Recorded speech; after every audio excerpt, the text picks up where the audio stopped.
701st question. Who introduced the famous Persian festival of Nowroz? Navroz అనే ప్రసిద్ధమైన Persian పండుగను ఎవరు ప్రవేశపెట్టారు అంటున్నాడు. మనకి నవరోజ్ అనే పండుగ పెర్షియాకి సంబంధించిందండి. ఆ పెర్షియాకి సంబంధించిన నవరోజ్ అనే పండుగ భారతదేశంలో ఢిల్లీ సుల్తాన్లు ప్రవేశపెట్టారు. ఢిల్లీ సుల్తాన్లో ఏ రాజు అనగా ఢిల్లీ సుల్తాన్లు ముఖ్యంగా మనకి రాజవంశం వాళ్ళు పరిపాలించిన వంశాల డైనాసిటీస్ ఏంటి అంటే ఫస్ట్ బానిస వంశం సయ్యద్, ఖిల్జీ, తుగ్లక్, తర్వాత ఫస్ట్ స్లేవ్ బానిస వంశం ఖిల్జీ, తుగ్లక్, సయ్యద్, లోడీ వంశం. అందులో మొట్టమొదటి వంశం ఏంటనుకున్నాం? స్లేవ్ వంశం, స్లేవ్ డైనాసిటీ, బానిస వంశము. ఈ స్లేవ్ డైనాసిటీకి చెందిన ఒక రాజు పేరే బాల్బన్ అన్నమాట. సో ఈ బాల్బన్ అనే అతను భారతదేశంలో నవరోజ్ అనే పండుగను ప్రారంభించాడు. 702nd question. The Sufi saint who maintained that devotional music was one way of coming close to God was. భక్తి సంగీతం దేవుని దగ్గరికి చేరడానికి ఒక మార్గము అని చెప్పిన సూఫీ సాధువు ఎవరు? మనకి ఇస్లాంలో సూఫీ సెయింట్స్ అని ఉండేవారండి, సూఫీ సాధువులు అనేవారు ఉండేవారు. వీరు ముఖ్యంగా గానాలు చేసేవారు అనమాట. సూఫీ మ్యూజిక్ అంటాం దాన్ని, వెరీ ఫేమస్. ఈ సూఫీ మ్యూజిక్ సంబంధించి వీళ్ళు ఏమని చెప్తారు అంటే ఈ భక్తి గీతాల ద్వారా, భక్తి సంగీతం ద్వారా దేవుడి దగ్గరికి మనం చేరుకోగలుగుతాము, దేవుడికి దగ్గరగా మనము కనెక్ట్ అవుతాము అని వీళ్ళు భావిస్తారు మ్యూజిక్ ద్వారా. సో ఒక సూఫీ సెయింట్ ఏమన్నాడు అంటే ఈ విధంగా చెప్పాడు. సూఫీ అనేది మ్యూజిక్ యాక్చువల్గా చూసుకున్నట్లయితే ఇస్లాంలో మనకి నిర్మాత, క్రియేటర్ ఒకలే, ప్రాఫిట్ అన్నమాట. అందుకని చేత వారు యాక్చువల్గా మాట్లాడుకున్నట్లయితే మ్యూజిక్, పెయింటింగ్స్ అన్నిటికీ వ్యతిరేకం. ఎందుకంటే మనం ఒక మ్యూజిక్ చేసామంటే మనం ఒక క్రియేట్ చేసామని, కానీ క్రియేటర్ దేవుడు ఒకరే, మనం క్రియేటర్ అవ్వకూడదు. కానీ ఈ సూఫీ తెగ వాళ్ళు ఏంటి అంటే మ్యూజిక్ని ప్రారంభించి వాళ్ళు ఏమన్నారంటే మ్యూజిక్ అనేది మనం పరవశించిపోతాం, ఇది భక్తి సంగీతం కాబట్టి దేవుడికి చాలా దగ్గరికి మనం చేరుకోగలుగుతాం, ఇది ఒక మంచి మార్గము దేవుడిని చేరుకోవడానికి అని చెప్తారనమాట. అని చెప్పిన సూఫీ సెయింట్ ఎవరు అనేది ఇక్కడ ప్రశ్న. మనకి ఖ్వాజా మొయినుద్దీన్ చిస్టీ అనే ఒక ప్రముఖమైన సూఫీ సెయింట్ ఉన్నాడండి. ఆయన చెప్పడం జరిగిందనమాట ఈ విధంగా, Khwaja Moinuddin Chishti. What is meant by the 40? The 40 అనగా నేమి అని అడుగుతున్నాడు ఇక్కడ. మనకి ఢిల్లీ సుల్తాన్లో బానిస వంశం పరిపాలిస్తున్నప్పుడు వాళ్ళ పరిపాలనా విభాగంలో ఒక 40 మంది నోబుల్స్ అనమాట, అంటే ఉన్నత వర్గానికి చెందిన ఒక 40 మంది, ప్రస్తుతం మనం మంత్రివర్యులు అనుకోవచ్చు, మంత్రివర్యులు లాంటి వాళ్ళు. అప్పుడు ఒక ఉన్నత వర్గం నుంచి ఒక 40 మందిని తీసుకొని వాళ్ళని నోబుల్స్ అంటాము. ఆ యొక్క సమూహమే అనమాట, 40 మంది యొక్క సమూహమే మనము ది 40 అంటాం. యాక్చువల్గా ఆ సంస్థని మనము చహాల్గనీ అంటామండి, చహాల్గనీ. ఈ చహాల్గనీనే ద 40 అని కూడా అంటారు, ఎందుకంటే వీరు ఒక 40 మంది ఉన్నత వర్గానికి, ఎలీట్ సెక్షన్కి నోబుల్స్ అనమాట వీళ్ళు. సో 40 అంటే ఏంటి? చహాల్గనీ. చహాల్గనీ అనగా ఏమి? టర్కిష్ అరిస్టోక్రసీ అండి, అంటే ఉన్నత వర్గాలకి చెందిన వారు, నోబుల్స్ అని. సో వారికి చెందిన ఒక బాడీ అన్నమాట, ఇది ఒక సమూహం. What is పిట్రదురా? పిట్రదురా అనగానేమి? మనకి ఎప్పుడైతే పెర్షియన్స్ వాళ్ళు భారతదేశానికి వచ్చి పరిపాలించడం జరుగుతుందో వారి యొక్క నిర్మాణ శైలి కూడా మన భారతదేశంలో నిర్మాణ శైలి పైన ప్రభావం పడింది. ఆ ప్రభావంలో ఒకటి పిట్రదురా. పిట్రదురా అనగానేమి? ఏదన్నా నిర్మాణంలో చేసేటప్పుడు, ఫర్ ఎగ్జాంపుల్ తాజ్మహల్లో చూసుకున్నట్లయితే అక్కడ గోడ పైన రంగురంగులలో ఉన్న చిన్న రాళ్ళను, ఆ రాళ్ళు అంటే ప్రెషియస్ స్టోన్స్ అండి, అవి బాగా విలువ కలిగిన రాయలు అనమాట, రంగురంగులుగా ఉంటాయి. వాటితో ఒక ఆకారం వచ్చినట్టు అమర్చుతుంటారనమాట గోడల పైన. ఈ యొక్క ఆర్ట్ ఫామ్ చాలా బ్యూటిఫుల్గా ఉంటుంది. We can see this in Taj Mahal. So ఈ యొక్క ఆర్ట్ ఫార్మ్నే మనము పిట్రదురా అంటాము.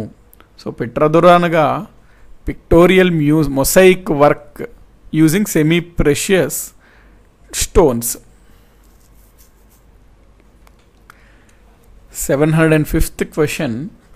Akbar defeated Hemu in which of the following battles? ఈ క్రింద యుద్ధంలో అక్బర్ హేముని ఏ యుద్ధంలో ఓడించాడు అంటున్నాడు. Battle of Haldighati, second battle of Panipat, battle of Talikota, third battle of Panipat. మనకి రెండో పానిపట్ యుద్ధం అక్బర్కి సంబంధించినది. రెండో పానిపట్ యుద్ధంలో అక్బర్కి మరియు హేముకి జరుగుతుంది. ఈ యుద్ధంలో అక్బర్ హేముని ఓడించడం జరుగుతుంది. So Akbar defeated Hemu in the second battle of Panipat. మీరు కనుక జోధా అక్బర్ అనే మూవీ చూసినట్లయితే ఆ మూవీలో స్టార్టింగ్ సీనే మనకి యుద్ధంతో మొదలవుతుంది అనమాట. పానిపట్ అనేది ఒక ప్లెయిన్ ఫీల్డ్ అనమాట, బ్యాటిల్ ఫీల్డ్. అక్కడ ఒక వైపు హేము వర్గం వాళ్ళు ఉంటారు, ఒకవైపు అక్బర్ ఇంకా చాలా చిన్న వయసు యుద్ధం అవుతున్నప్పటికీ అక్బర్ తరపున అతని యొక్క సేనాని అయినటువంటి బైరామ్ ఖాన్ మనకి అందులో కనబడతాడు. అతను దగ్గరుండి ఆ యుద్ధం చేపిస్తాడు. సో దీని తర్వాతనే అక్బర్ సింహాసనానికి రావడం జరుగుతుంది. అదంతా సినిమా స్టార్టింగ్ సీనే ఈ సీన్తో స్టార్ట్ అవుతుంది. ఏంటి? సెకండ్ బ్యాటిల్ ఆఫ్ పానిపట్తో. 706th question. Akbar's tomb is located at which of the following places? Akbar యొక్క సమాధి కింద వాటిలో ఎక్కడ ఉంది? సికింద్రాలోనా, ఆగ్రాలోనా, ఫతేపూర్ సిక్రీలోనా, అలహాబాద్లోనా అని అడుగుతున్నాడు ప్రశ్న. ముస్లిం పాలకులకు సంబంధించి వారి యొక్క సమాధి నిర్మించుకోవడానికి వాళ్ళు చాలా ప్రాధాన్యత ఇచ్చారు. అందులో భాగంగా అక్బర్ యొక్క సమాధి మనకి సికింద్రా అనే ప్రాంతంలో ఉంటుంది. సో సికింద్రా. ఎవరెవరు సమాధులు ఎక్కడెక్కడ ఉంటాయనేది గుర్తుపెట్టుకోవాలంటే ఎగ్జామ్స్లో అడుగుతున్నాడు అనమాట. హుమాయూన్ది ఎక్కడ, అవన్నీ గుర్తుపెట్టుకోవాలి. అక్బర్ది అయితే సికింద్రా. Famous mask Adhai Din Ka Jhonpra was built by which of the following ruler? ప్రసిద్ధమైన మసీదు అధాయ్ దిన్ కా జోంప్రా అనే ప్రసిద్ధమైన మసీదు ఎవరు నిర్మించారు అని అడుగుతున్నాడు. కుతుబుద్దీన్ ఐబక్క, మొహమ్మద్ బిన్ తుగ్లక్, అలావుద్దీన్ ఖిల్జీనా. అధాయ్ దిన్ కా జోంప్రా అన్నమాట బాగా ఫేమస్ మాస్క్. ఇది కట్టింది బానిస వంశం యొక్క స్థాపకుడైనటువంటి Qutbuddin Aibak. So Qutbuddin Aibak built Adhai Din Ka Jhonpra. Khas Mahal and Sheesh Mahal are built in which world heritage monuments? మనకి క్రింద ఇచ్చిన వాటిలో ఒక ప్రపంచ వారసత్వ సంపదకు చెందిన ఒక ప్రదేశం. ఆ ప్రదేశం ఏ ప్రదేశంలో ఈ ఖాస్ మహల్, శీష్ మహల్ అనేవి ఉన్నాయి అని అడుగుతున్నాడు.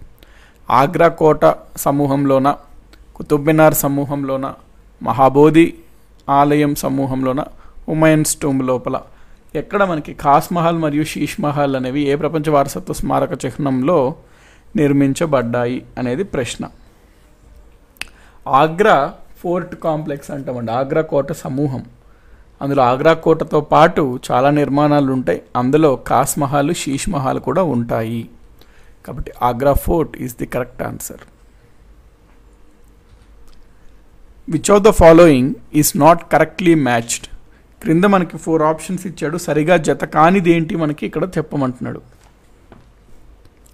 మనకి మెడీవల్ హిస్టరీలో భాగంగా శ్రీకృష్ణదేవరాయ సామ్రాజ్యం అది చూస్తాం కదండి, విజయనగర సామ్రాజ్యం.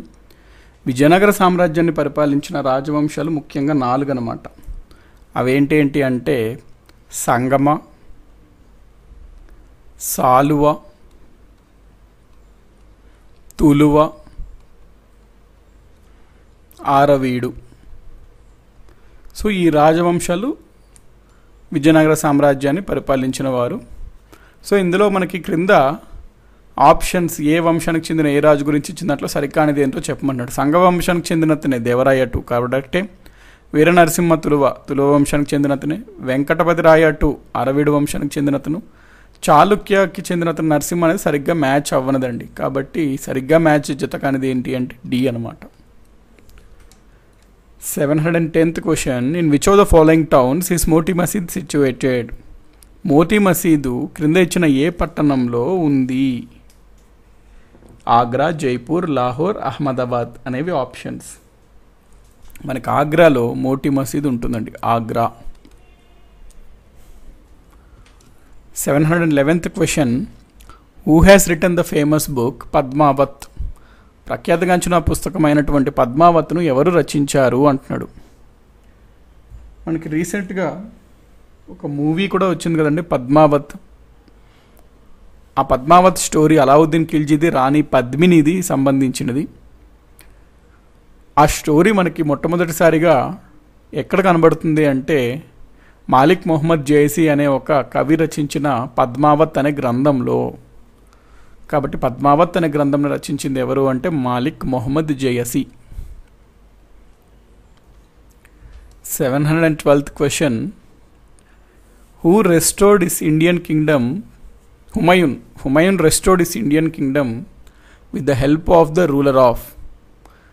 హుమయూన్ ఎవరి సహాయంతో మళ్ళీ తిరిగి భారత రాజ్యాన్ని పునరుద్ధరించుకుంటాడు, మళ్ళీ తిరిగి భారత రాజ్యాన్ని తన ఆధీనంలోకి తెచ్చుకుంటాడు అనేది ప్రశ్న.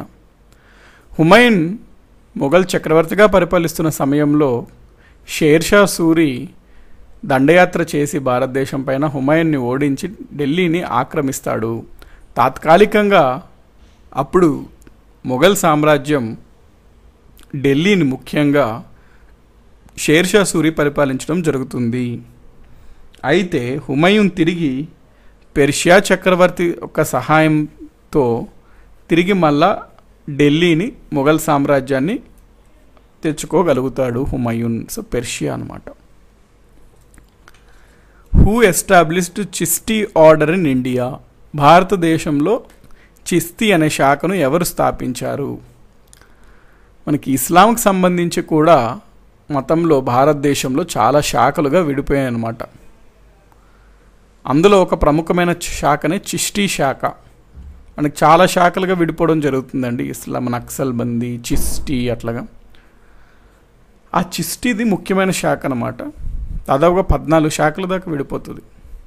ఈ చిస్టీ శాఖను స్థాపించిన అతనే మొయినుద్దీన్ చిస్టీ, ఖ్వాజా మొయినుద్దీన్ చిస్టీ అనమాట. సో మనం ఆల్రెడీ ఈయన గురించి ఒక పాయింట్ చూసాము. ఏమని? ఈయన ఒక సూఫీ సెయింట్.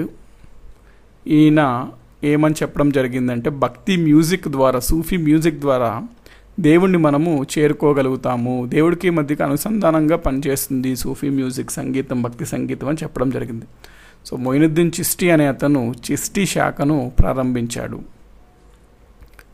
చిస్టీ ఆర్డర్ అంటాము, చిస్టీ ఆర్డర్ హీ ఫౌండెడ్ అనమాట. చిస్టీ శాఖను స్థాపించారు. 714th question, who build the famous Charminar of Hyderabad? హైదరాబాద్లో ప్రసిద్ధ నిర్మాణమైనటువంటి చార్మినార్ను ఎవరు నిర్మించారు? కృష్ణదేవరాయ్, మొహమ్మద్ కులీ కుతుబ్ షా, నాదిర్ షా, ఔరంగజేబ్. మనకి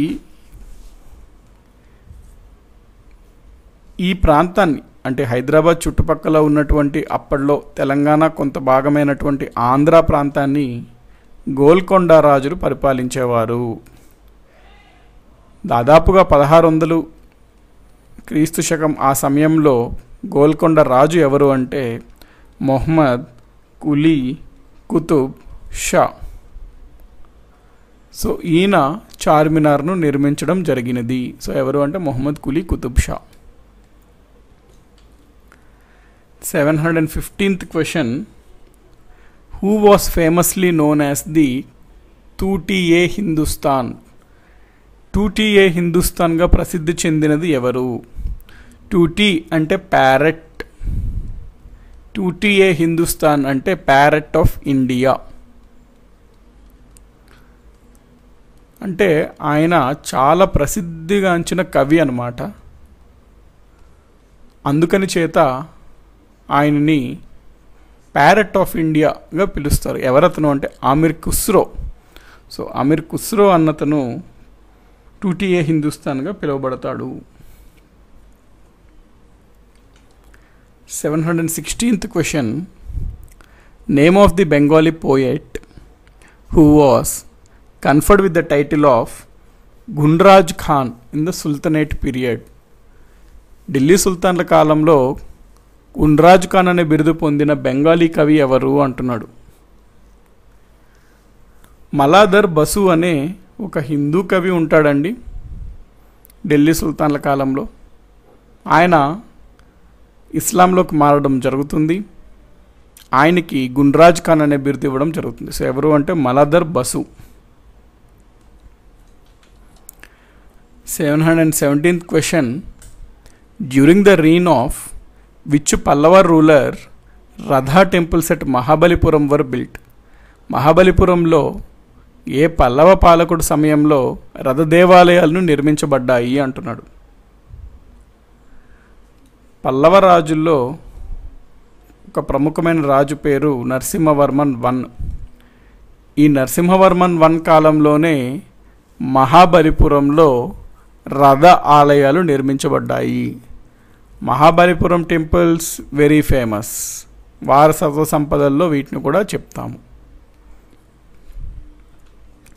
718th question. The 7 pagodas of Mahabalipuram are a witness of the art patronized by thee. మహాబలిపురంలో ఉన్నటువంటి 7 పగోడాల దేవాలయాలు ఏ రాజ్యాన్ని కళలకి సంబంధించినది, ఏ రాజ్యాన్ని కళాపోషణకు ఇది ఒక సాక్ష్యం అంటున్నాడు. ఇందాకే మనం చూసాం ఏమని, మహాబలిపురంకి సంబంధించి రాజు అయినటువంటి నరసింహవర్మన్ I అతను మహాబలిపురంలో రథాలయాలను నిర్మించాడు అని చెప్పి. కాబట్టి ముఖ్యంగా మహాబలిపురంలో ఉన్నటువంటి మనకి నిర్మాణాలు, ప్రముఖమైన నిర్మాణాలు పల్లవుల యొక్క కళలకి చిహ్నంగా మనకి సాక్ష్యం ఈరోజు. సో పల్లవులకు అనమాట. 719th question. The 7 pagodas of Mahabalipuram are a witness to the art patronized by the. Same question అండి, పల్లవాస్ అనమాట.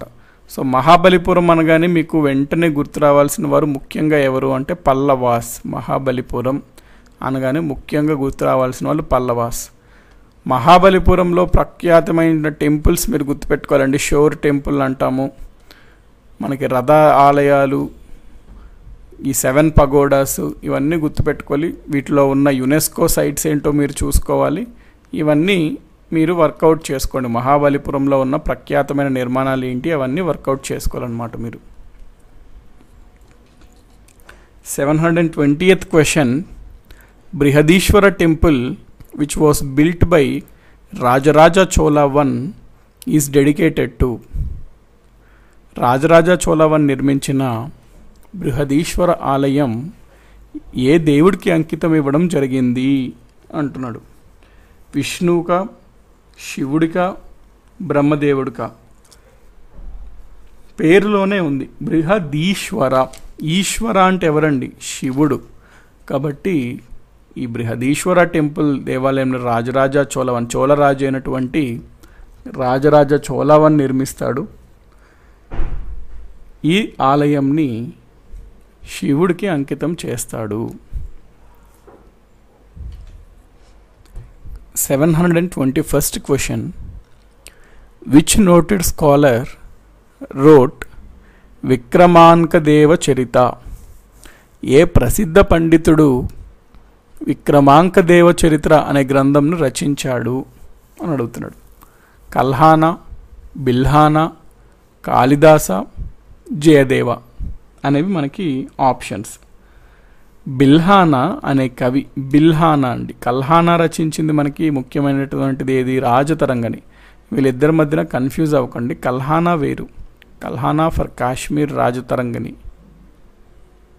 వేరస్ Bilhana wrote Vikramankadeva Charita. Vikramankadeva Charita బిల్హానా.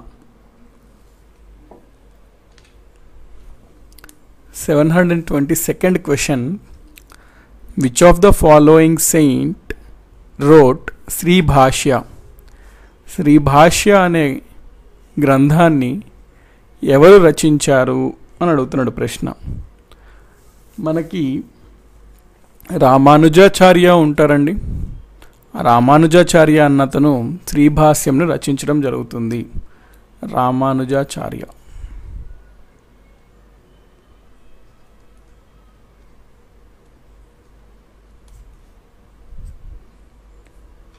723rd question. Who among the following built the famous Alai Darwaza? ప్రసిద్ధమైన అలై దర్వాజను నిర్మించింది ఎవరు అంటున్నాడు. మెడివల్ హిస్టరీకి సంబంధించి ప్రఖ్యాతమైన నిర్మాణాలు ఉంటాయండి. కుతుబ్ మినార్, అలై దర్వాజా, జమా మసీద్, మోతీ మసీద్, అవన్నీ అలావుద్దీన్ కా జోంప్రా, బీబీ కా మక్బరా, అవన్నీ మనం గుర్తుపెట్టుకోవాలి ఎవరెవరు నిర్మించారు, అవి ఎక్కడెక్కడ ఉన్నాయి, ఏ సమూహంలోని ఏమేమి ఉన్నాయి, కుతుబ్ మినార్ సమూహంలోని ఏమేమి ఉన్నాయి, అట్లాంటివన్నీ మనకి ఆర్ట్ అండ్ కల్చర్ విభాగంలో మెడివల్ హిస్టరీలో ఎక్కువగా అడుగుతుంటాడు అనమాట.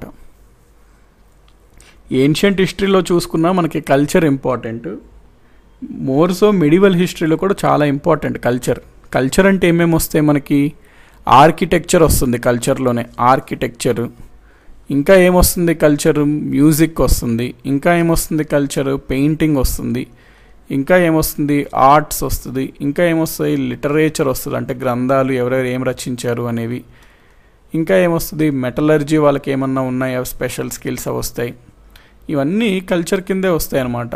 సో ఇవి very important as far as medieval history is concerned. So మనకి ప్రఖ్యాతిగాంచిన అలై దర్వాజాను నిర్మించింది ఎవరు అనగా అలావుద్దీన్ ఖిల్జీ. అలై అట్లా గుర్తుపెట్టుకోండి. అలావుద్దీన్ అలై దర్వాజాను నిర్మించడం జరిగింది. 724th question. Sakhi, Sabad and Ramayani were the notable works of. Sakhi, Sabad and Ramayani ఎవరు వీటిని రచించడం జరిగింది అని అడుగుతున్నాడు క్వశ్చన్. మనం ఇక్కడ చూసుకున్నట్లయితే కబీర్ దాస్ అని ఉంటాడండి, ప్రఖ్యాతగాంచిన కవి. సో కబీర్ అనే అతను సఖీ, సబాద్ అండ్ రమైని గ్రంథాలు రచించడం జరుగుతుంది. కబీర్ అనమాట. Sakhi, Sabad and Ramaini. 725th question. Hamzanama paintings were produced during the reign of. Hamzanama చిత్రాలు ఎవరి పాలనలో నిర్మించబడ్డాయి అని అడుగుతున్నాడు ప్రశ్న. హుమాయున్నా, అక్బరా, జహంగీరా, షాజహాన్ అని. మొఘల్కి సంబంధించి ఎప్పుడన్నా పెయింటింగ్స్కి సంబంధించి ఏదైనా క్వశ్చన్ వస్తే మ్యాక్సిమం అది జహంగీర్కి సంబంధించి ఉంటుందండి. ఎందుకంటే జహంగీర్ అనే అతను చిత్రలేఖనంకి సంబంధించి, పెయింటింగ్స్కి సంబంధించి వాటి యొక్క అభివృద్ధి కోసం చాలా కృషి చేశాడు. అందులో భాగంగా హంజనామా అనే ఒక శైలి, చిత్రలేఖన శైలి, పెయింటింగ్ స్టైల్ జహంగీర్ కాలంలోనే భారతదేశానికి రావడం జరిగింది. 726th question. Who built the famous Shalimar Bagh of Srinagar? శ్రీనగర్లో ఉన్నటువంటి ప్రసిద్ధమైన షాలిమార్ బాగ్ను నిర్మించింది ఎవరు? బాగ్ అంటే తోట అండి, గార్డెన్. సో మనకి శ్రీనగర్లో ఉంటుంది షాలిమార్ బాగ్, అంటే ఒక గార్డెన్, తోట వంటిది. దీన్ని నిర్మించింది మనకి మొఘల్స్కి చెందిన రాజు జహంగీర్. ఎవరండి నిర్మించింది? జహంగీర్.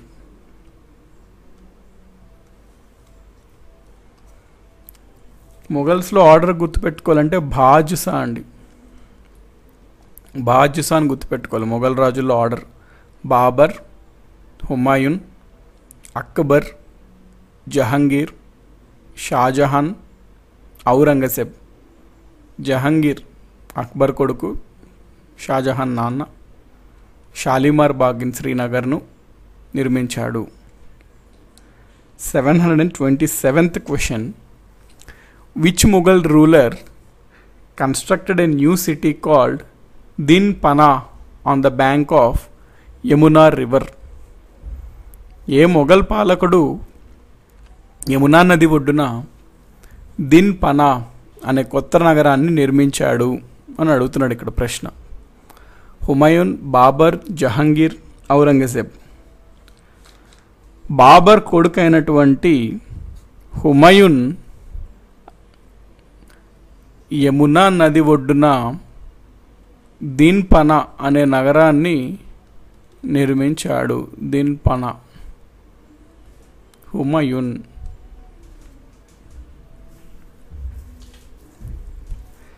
728th question.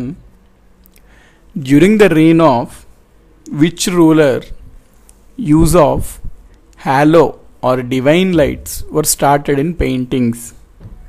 చిత్రాలలో హాలో లేదా దైవ దీపాలను ఏ పాలకుడు ఉపయోగించడం ప్రారంభించారు అంటాడు ప్రశ్న. హాలో అంటే ఎప్పుడన్నా ఏదన్నా రాజు యొక్క బొమ్మ గీసిన తర్వాత ఆ బొమ్మ వెనకాల మనకి ఒక దైవం సంబంధించిన లైట్ లాగా, వెనకాల ఒక దివ్యమైన రూపం లాగా ఇక్కడ ఒక లైట్ లాగా వేసేవారు అనమాట ఇమేజెస్లో. ఇది మనకి ఏం సూచిస్తుంది అనగా, రాజు దైవంతో సమానము, దేవుడితో సమానము అనే పాయింట్ని సూచిస్తుంది అనమాట. రాజు దేవుడితో సమానం అనే పాయింట్ని సూచిస్తుంది. సో ఇది చిత్రలేఖనంలో ఎవరి కాలంలో ప్రారంభమైంది అనే ప్రశ్న మనకు అడుగుతున్నాడు. కాబట్టి ఇందాకే మనం ఏమనుకున్నాం, పెయింటింగ్స్కి సంబంధించి మనకి ఏదైనా మొఘల్స్కి సంబంధించి క్వశ్చన్ వస్తే మ్యాక్సిమం ఛాన్స్ జహంగీర్కి ఉంటుంది. కాబట్టి హాలో ఆర్ డివైన్ లైట్స్ అనే శైలి కూడా జహంగీర్ కాలంలోనే మనకి ప్రారంభమైంది. 729th question. Mughal paintings were reached its zenith of progress during the reign of. Mughal paintings ఏ మొఘల్ చక్రవర్తి పాలనలో పురోగతికి అత్యున్నత స్థాయిని చేరుకున్నది అని అడుగుతున్నాడు. బాబర్, ఔరంగజేబ్, జహంగీర్, షాజహాన్. సేమ్ అండి. పెయింటింగ్స్ అని ఏదన్నా మొఘల్స్కి సంబంధించే క్వశ్చన్ వస్తే మ్యాక్సిమం జహంగీర్కి సంబంధించి ఉంటుంది. కాబట్టి ఏ మొఘల్ చక్రవర్తి కాలంలో చిత్రలేఖనం పెయింటింగ్స్ అత్యున్నత స్థాయిని చేరుకున్నాయి? జెనిత్ అనగా అత్యున్నత స్థాయి అంటే మనము జహంగీర్ అని చెప్పాలి. So Jahangir is the correct answer. 730th question. Bhakta Tukaram was a contemporary of which Mughal ruler? Bhakta Tukaram ఏ మొఘల్ పాలకుడికి సమకాలీనుడు? కాంటెంపరీ అనగా అర్థం ఏంటి?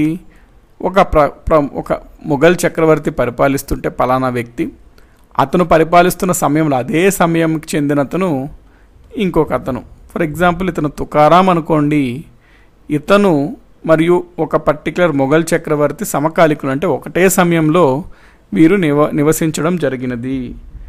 అంటే ఇక్కడ మొఘల్ చక్రవర్తి ఎవరు అనేది మనకి ఇక్కడ ప్రశ్న.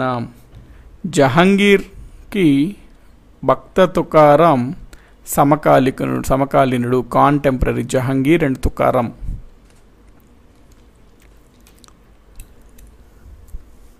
731st question. Which of the following was not the saint of Warkari sect? క్రింద ఇచ్చిన నలుగురిలో వర్కారీ శాఖకు చెందని, నాట్ ది అండి, చెందని సాధువు ఎవరు అంటున్నాడు. వర్కారీ శాఖ అనేది ఒక శాఖ అన్నమాట. ఆ శాఖకు చెందని వారు ఎవరు అనగా మనకి ఇచ్చిన ఆప్షన్స్ తుకారాం, నామ్దేవ్, ఏకనాథ్, కబీర్. తుకారాం, నామ్దేవ్, ఏకనాథ్ వీళ్ళందరూ మహారాష్ట్రకు చెందిన వర్కారీ శాఖకు చెందినవారు. వేరస్ కబీర్ అనే అతను వర్కారీ శాఖకి సంబంధం లేని అతను. 732nd question. Surdas was a disciple of which among the following saints? క్రింద ఇచ్చిన ఎవరికి శిష్యుడుగా సూర్దాస్ అనే అతను ఉండేవాడు అని ప్రశ్న అడుగుతున్నాడు. సూర్దాస్ కూడా ప్రముఖమైన కవండి. సూర్దాస్ అనే అతను వల్లభాచార్యుడు క్రింద శిష్యుడుగా ఉండేవాడు అనమాట. సో వల్లభాచార్యుడు క్రింద శిష్యుడుగా సూర్దాస్ ఉండేవాడు. 733rd question. Pushti Marg is a Vaishnav sect of the Hinduism was founded by? మనకి హిందూయిజంలో వైష్ణవ మతానికి సంబంధించి పుష్టి మార్గం అనే ఒక శాఖ ఉంటుంది. ఈ శాఖను ఎవరు స్థాపించారు అని అడుగుతున్నాడు ఇక్కడ ప్రశ్న. ఇందాక మనం చూసాం కదండి వల్లభాచార్యుడు అని చెప్పి.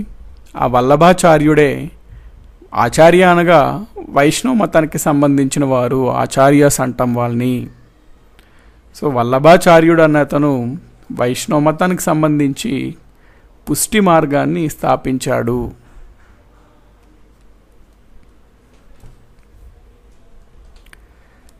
(734th question). Who was the author of famous Persian series of 52 stories ట్యూటీనామా? 52 కథలతో కూడిన ట్యూటీనామా అనే ఒక గ్రంథం రచించింది ఎవరు అని అడుగుతున్నాడు ఇక్కడ ప్రశ్న. ట్యూటీనామా అనేది ఒక గ్రంథం అండి. అందులో ముఖ్యంగా మనకి 50 కథలు ఉంటాయి.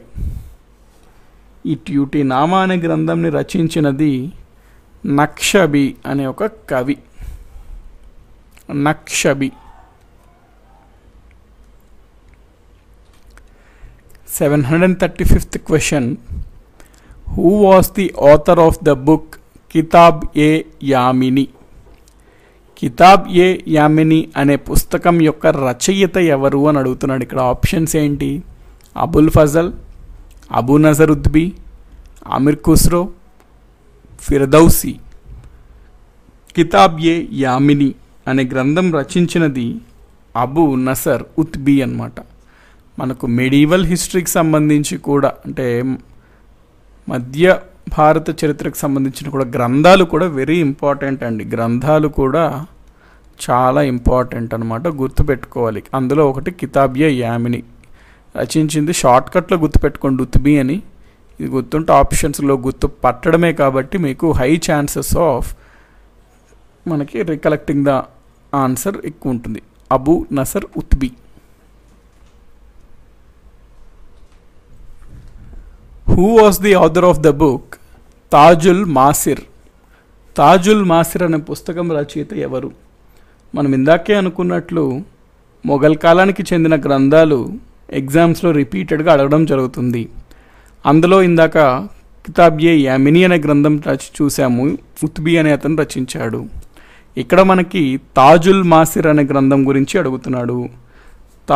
తాజుల్ మాసిర్ అనే గ్రంథంకి వచ్చేసరికి రచించింది Hasan Nizami. So Tajul Maasir written by Hasan Nizami. 737th question. Which book described the Arab invasion of Sindh for the very first time?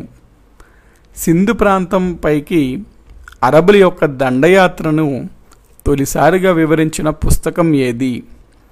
మనకి భారతదేశ చరిత్రలో, ప్రాచీన భారతదేశంలో గుప్తులు అనంతరం, హర్షుడు కూడా పరిపాలించిన అనంతరం, దాదాపుగా హర్షుడు తర్వాత ఏ గొప్ప రాజు ఉత్తర భారతదేశాన్ని పరిపాలించిన వారు ఉండరండి. దానితో ఏమవుతుందంటే మనకి ఉత్తర భారతదేశంలో ప్రధానంగా చాలా ఇన్స్టెబిలిటీ వస్తుంది అనమాట, అనిశ్చిత వస్తుంది. దానివల్ల చిన్న చిన్న రాజ్యాలుగా విడిపోతుంటాయి. ఒకరికి మధ్య ఐక్యత ఉండదు.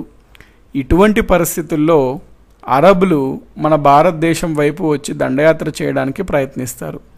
అందులో భాగంగా మొట్టమొదటిసారిగా అరబులు మన భారతదేశానికి దండయాత్ర చేసింది 712వ సంవత్సరంలో. దీన్నే మనము అరబ్స్ కాంక్వెస్ట్ ఆఫ్ సింధ్ అంటాం. అనగా అరబులు వచ్చి సింధు ప్రాంతాన్ని ఆక్రమించుకుంటారు. దాన్నే మనము అరబ్ సింధు యొక్క ఆక్రమణ అరబుల చేత, అరబ్ కాంక్వెస్ట్ ఆఫ్ సింధ్ అని మనం చెప్తామన్నమాట. ఆ యొక్క ఈవెంట్నే అరబ్ కాంక్వెస్ట్ ఆఫ్ సింధ్.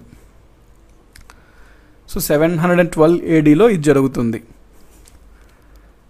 ఇక్కడ ఏమడుగుతున్నాడు ప్రశ్న, మరి ఈ ప్రక్రియ గురించి మనకి మొట్టమొదటిసారిగా ఏ గ్రంథం వివరిస్తుంది అని అడుగుతున్నాడు అండి ప్రశ్న ఇక్కడ.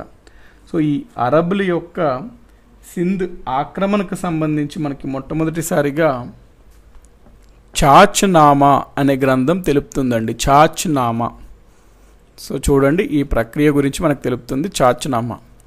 దీనితోనే మన భారతదేశం లోపలికి ఇస్లాం మతం ప్రవేశించింది. ఇందులో భాగంగా మనకి తర్వాత మొహమ్మద్ గజనీ, మొహమ్మద్ గోరీ అట్లాగా చాలామంది ముస్లిం దండయాత్రలు చేయడం జరుగుతుంది. అందులో భాగంగానే మెల్లగా ఢిల్లీ సుల్తాన్ పరిపాలన మొదలవుతుంది, తర్వాత మొఘల్స్ పరిపాలన అవుతుంటుంది. ఆ విధంగా మనకి భారతదేశం చరిత్ర అనేది ఒక కొత్త అధ్యయనంకి నాంది పలుకుతుంది అనమాట ఈ event, Arab conquest of Sindh అనే ఈవెంట్. సో దీని గురించి మొట్టమొదటిసారిగా ప్రస్తావించిన గ్రంథం Chach Nama. Kandariya Mahadeva temple of the medieval India is dedicated to which lord? మధ్యయుగ భారతదేశంలోని కందరియ మహాదేవ ఆలయం ఏ దేవుడికి అంకితం చేయబడింది? శివుడికా, బ్రహ్మదేవుడికా, విష్ణువుకా, రాముడికా అనేది ప్రశ్న. మహాదేవ అని జనరల్గా ఎవరిని అంటామండి? హరహర మహాదేవ శంభో శంకర అంటాం కదా, శివుడిని అంటాం అనమాట జనరల్గా మహాదేవ అని. అందుకని చేత మీరు ఆ విధంగా గుర్తుపెట్టుకోండి. మధ్య భారతదేశంకి చెందిన కందరీయ మహాదేవ టెంపుల్ మనకి ఏ దేవుడికి సంబంధించినది అనగా శివుడికి సంబంధించినది. అయితే ఈ దేవాలయం ఎక్కడ ఉంది అనే పాయింట్స్ అవన్నీ మీరు వర్కౌట్ చేయాలండి. ఎందుకని చేత అంటే ఇది మనకి జస్ట్ మీకు క్వశ్చన్స్ని చూపించడం ద్వారా ఈ రకమైన ప్రశ్నలు మీకు ఎగ్జామ్లో రావచ్చు. సో ఈ అంశాలపైన మీరు ఫోకస్ ఎక్కువగా చేయాలి అనేది మీకు అర్థం చేయించడం కోసం అన్నమాట ఈ సిరీస్. మీరు మీ అంతలా ప్రయత్నించాలి. ఇక్కడ నేను చెప్పచ్చు ఆ పాయింట్స్ అన్ని, కందరీ మెహల్ ఎక్కడుంది అని. కాకపోతే నేను చెప్పేస్తే అది మీరు జస్ట్ వింటారు, మీకు ఆ జిజ్ఞాస అనేది మీలో తగ్గిపోతుంది. అది మీలో ఉండాలన్నమాట. ఫైర్ ఉండాలి అంటే జస్ట్ ఒక క్వశ్చన్ చూసే ఆ క్వశ్చన్ మనకు కనబడింది, అదే మీరు యాక్చువల్గా చాలా దీనిగా ఫీల్ అవ్వాలన్నమాట. ఎందుకంటే చాలా బ్లెస్డ్గా ఫీల్ అవ్వాలి. ఎందుకంటే ఒక ప్రశ్న ఉన్నప్పుడు ఆ ప్రశ్నను చూసిన తర్వాత ఆ ప్రశ్న పూర్తిగా అర్థం చేసుకోవడానికి మీరు ప్రయత్నించాలి. అనగా ఇప్పుడు మీరు ఈ క్వశ్చన్ తర్వాత మనకి ఏం చేయాలి? మీరు ఇది ఒక నోట్స్లో రాసుకుంటారు, దీని గురించి నెట్లో చూసుకుంటారు. ఎగ్జామినేషన్ పాయింట్ ఆఫ్ వ్యూలో ఏదైనా అవసరం పడేటట్టు ఉంటే ఒక 3-4 పాయింట్స్ రాసుకుంటారు. దాంతో మీకు ఒక ఐడియా వస్తుందన్నమాట. కాబట్టి మనకి బిట్స్ చెప్తున్నప్పుడు మీరు ఇక్కడ బిట్స్లోనే కంప్లీట్గా మనకు ఓవరాల్ దీని గురించి ఇన్ఫర్మేషన్ ఎక్స్పెక్ట్ చేయకండి. ఎందుకంటే అది మీకు రాంగ్ గైడెన్స్ ఇస్తున్నట్టు అవుతుంది. స్పూన్ ఫీడింగ్ ఎప్పుడు చాలా బ్యాడ్ అనమాట స్టూడెంట్స్కి. ఎందుకంటే అది లేజీగా తయారు చేస్తుంది. వాళ్ళ యొక్క థింకింగ్ పవర్, వాళ్ళ యొక్క హార్డ్ వర్క్ని అది తగ్గించి వేస్తుంది. అందుకని చేత మీ మంచి కోసమే ఇక్కడ మీరు ఏంటి అంటే మీరు దీనిపైన వర్కౌట్ చేయాలి. So Shiva is the correct answer. 739th question. During the reign of which ruler Moroccan traveler Ibn Battuta visited India? మొరాక్కో దేశానికి చెందిన యాత్రికుడు ఇబాన్ బటుటా ఏ పాలకుడు పాలనలో భారతదేశాన్ని సందర్శించాడు అనేది ప్రశ్న. ఔరంగజేబ్, అక్బర్, మొహమ్మద్ బిన్ తుగ్లక్, అలావుద్దీన్ ఖిల్జీ. మనకి ఢిల్లీ సుల్తాన్లు పరిపాలిస్తున్నప్పుడు భారతదేశాన్ని అందులో బానిస వంశం, ఖిల్జీ వంశం, తుగ్లక్ వంశం, సయ్యద్ వంశం, లోడీ వంశం వారు పరిపాలించారు. అందులో మనకి తుగ్లక్ వంశస్థుల్లో చెందిన ఒక రాజు మొహమ్మద్ బిన్ తుగ్లక్ అన్నమాట.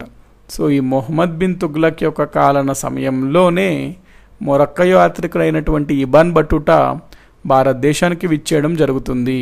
సో ఇబాన్ బటుటా రాసిన గ్రంథాలు బట్టి మనకి మొహమ్మద్ బిన్ తుగ్లక్కి సంబంధించిన చరిత్రకారులను తయారు చేయడానికి చాలా ఉపయోగపడింది.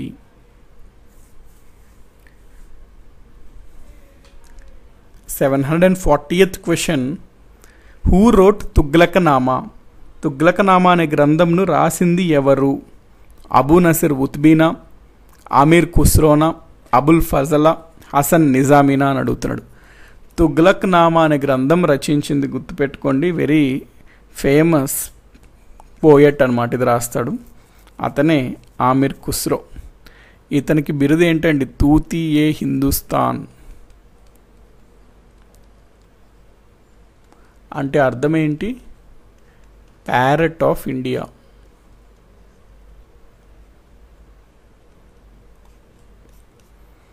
ఇతను తుగ్లక్నామా అనే గ్రంథంను రచించడం జరుగుతుంది. 741st question. Famous mosque Adhai Din Ka Jhonpra was built by which of the following rulers? ప్రసిద్ధమైన మాస్క్ మసీద్ అదాయ్ దిన్ కా జోంప్రా ఎవరు నిర్మించారు అనే ప్రశ్న ఇక్కడ మనకు అడుగుతున్నాడు. మనకి భారతదేశ చరిత్రలో ఢిల్లీని పరిపాలించిన ఢిల్లీ సుల్తాన్ రాజులలో ఆర్డర్ ఏంటి అంటే చాలా డిఫరెంట్ రాజవంశాల వారు పరిపాలించడం జరుగుతుంది. వాళ్ళు క్రమంలో చూసుకున్నట్లయితే మొదటగా బానిస వంశం slave, Khilji, Tughlaq, Sayyid, Lodi, SKT, SL గుర్తుపెట్టేసుకోండి. అందులో మనకి మొట్టమొదటి వంశం బానిస వంశం, స్లేవ్ డైనాసిటీ. ఈ స్లేవ్ డైనాసిటీ స్థాపించిన అతనే కుతుబుద్దీన్ ఐబక్. ఈ కుతుబుద్దీన్ ఐబక్ అనే అతనే అధాయ్ దిన్ కా జోంప్రా అనే ఒక మసీదును నిర్మించడం జరిగినది. 742nd question. Who brought the famous Persian painter named Khwaja Abdus Samad to India? Khwaja Abdus Samad అనే ప్రసిద్ధమైనటువంటి పెర్షియన్ చిత్రకారుడిని భారతదేశానికి తీసుకువచ్చినది ఎవరు అని అడుగుతున్నాడు. హుమయూనా, మొహమ్మద్ బిన్ తుగ్లక్, అక్బరా, అలావుద్దీన్ ఖిల్జీనా అనేది ప్రశ్న. ఇతను ఖ్వాజా అబ్దుస్ సమద్ అతను చాలా ప్రఖ్యాతిగాంచిన పెయింటర్ అండి. ఈయన పెర్షియాకి చెందిన అతను. ఈయనని భారతదేశానికి తీసుకొచ్చినది బాబర్ కొడుకైనటువంటి మొఘల్ చక్రవర్తి హుమయూన్ అన్నమాట. వీళ్ళు పెర్షియాకి చెందినవారు కదండి, అందుకని చేత పెర్షియా పెయింటర్ అయినటువంటి ఖ్వాజా అబ్దుస్ సమద్ను భారతదేశంకి తీసుకురావడం జరిగింది Humayun. 743rd question. Which of the following Sikh guru compiled the Adi Granth? క్రింద ఇచ్చిన సిక్కు గురువులలో ఎవరు ఆది గ్రంథాన్ని సంకలనం చేశారు? సిక్కులకి ఎంతో పవిత్రమైన గ్రంథం ఆది గ్రంథ్. అటువంటి గ్రంథంని కంపైల్ చేసింది గురు అర్జున్ దేవ్ అన్నమాట. సో గురు అర్జున్ దేవ్ ఆది గ్రంథ్ను కంపైల్ చేయడం జరిగింది. 744th question. Who was the founder of Advaitavada or the doctrine of non dualism? Advaitavada స్థాపకుడు, అద్వైతవాదం అనే ఒక తత్వాన్ని ప్రతిపాదించింది ఎవరు, అనే ఒక సిద్ధాంతంను ప్రతిపాదించింది ఎవరు అని అడుగుతున్నాడు ప్రశ్న. అద్వైతవాదం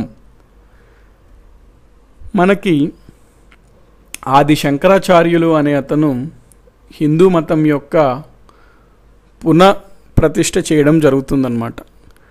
ఈయన రావడంతో బౌద్ధ మతం, జైన మతం కూడా క్షీణించిపోతుంది. అందుకనే ఆది శంకరాచార్యులు రాక బౌద్ధ మతం పోక అనే నానుడి కూడా ఉంటుంది. ఈయన ప్రతిపాదించిన తత్వం, సిద్ధాంతమే అద్వైత సిద్ధాంతం.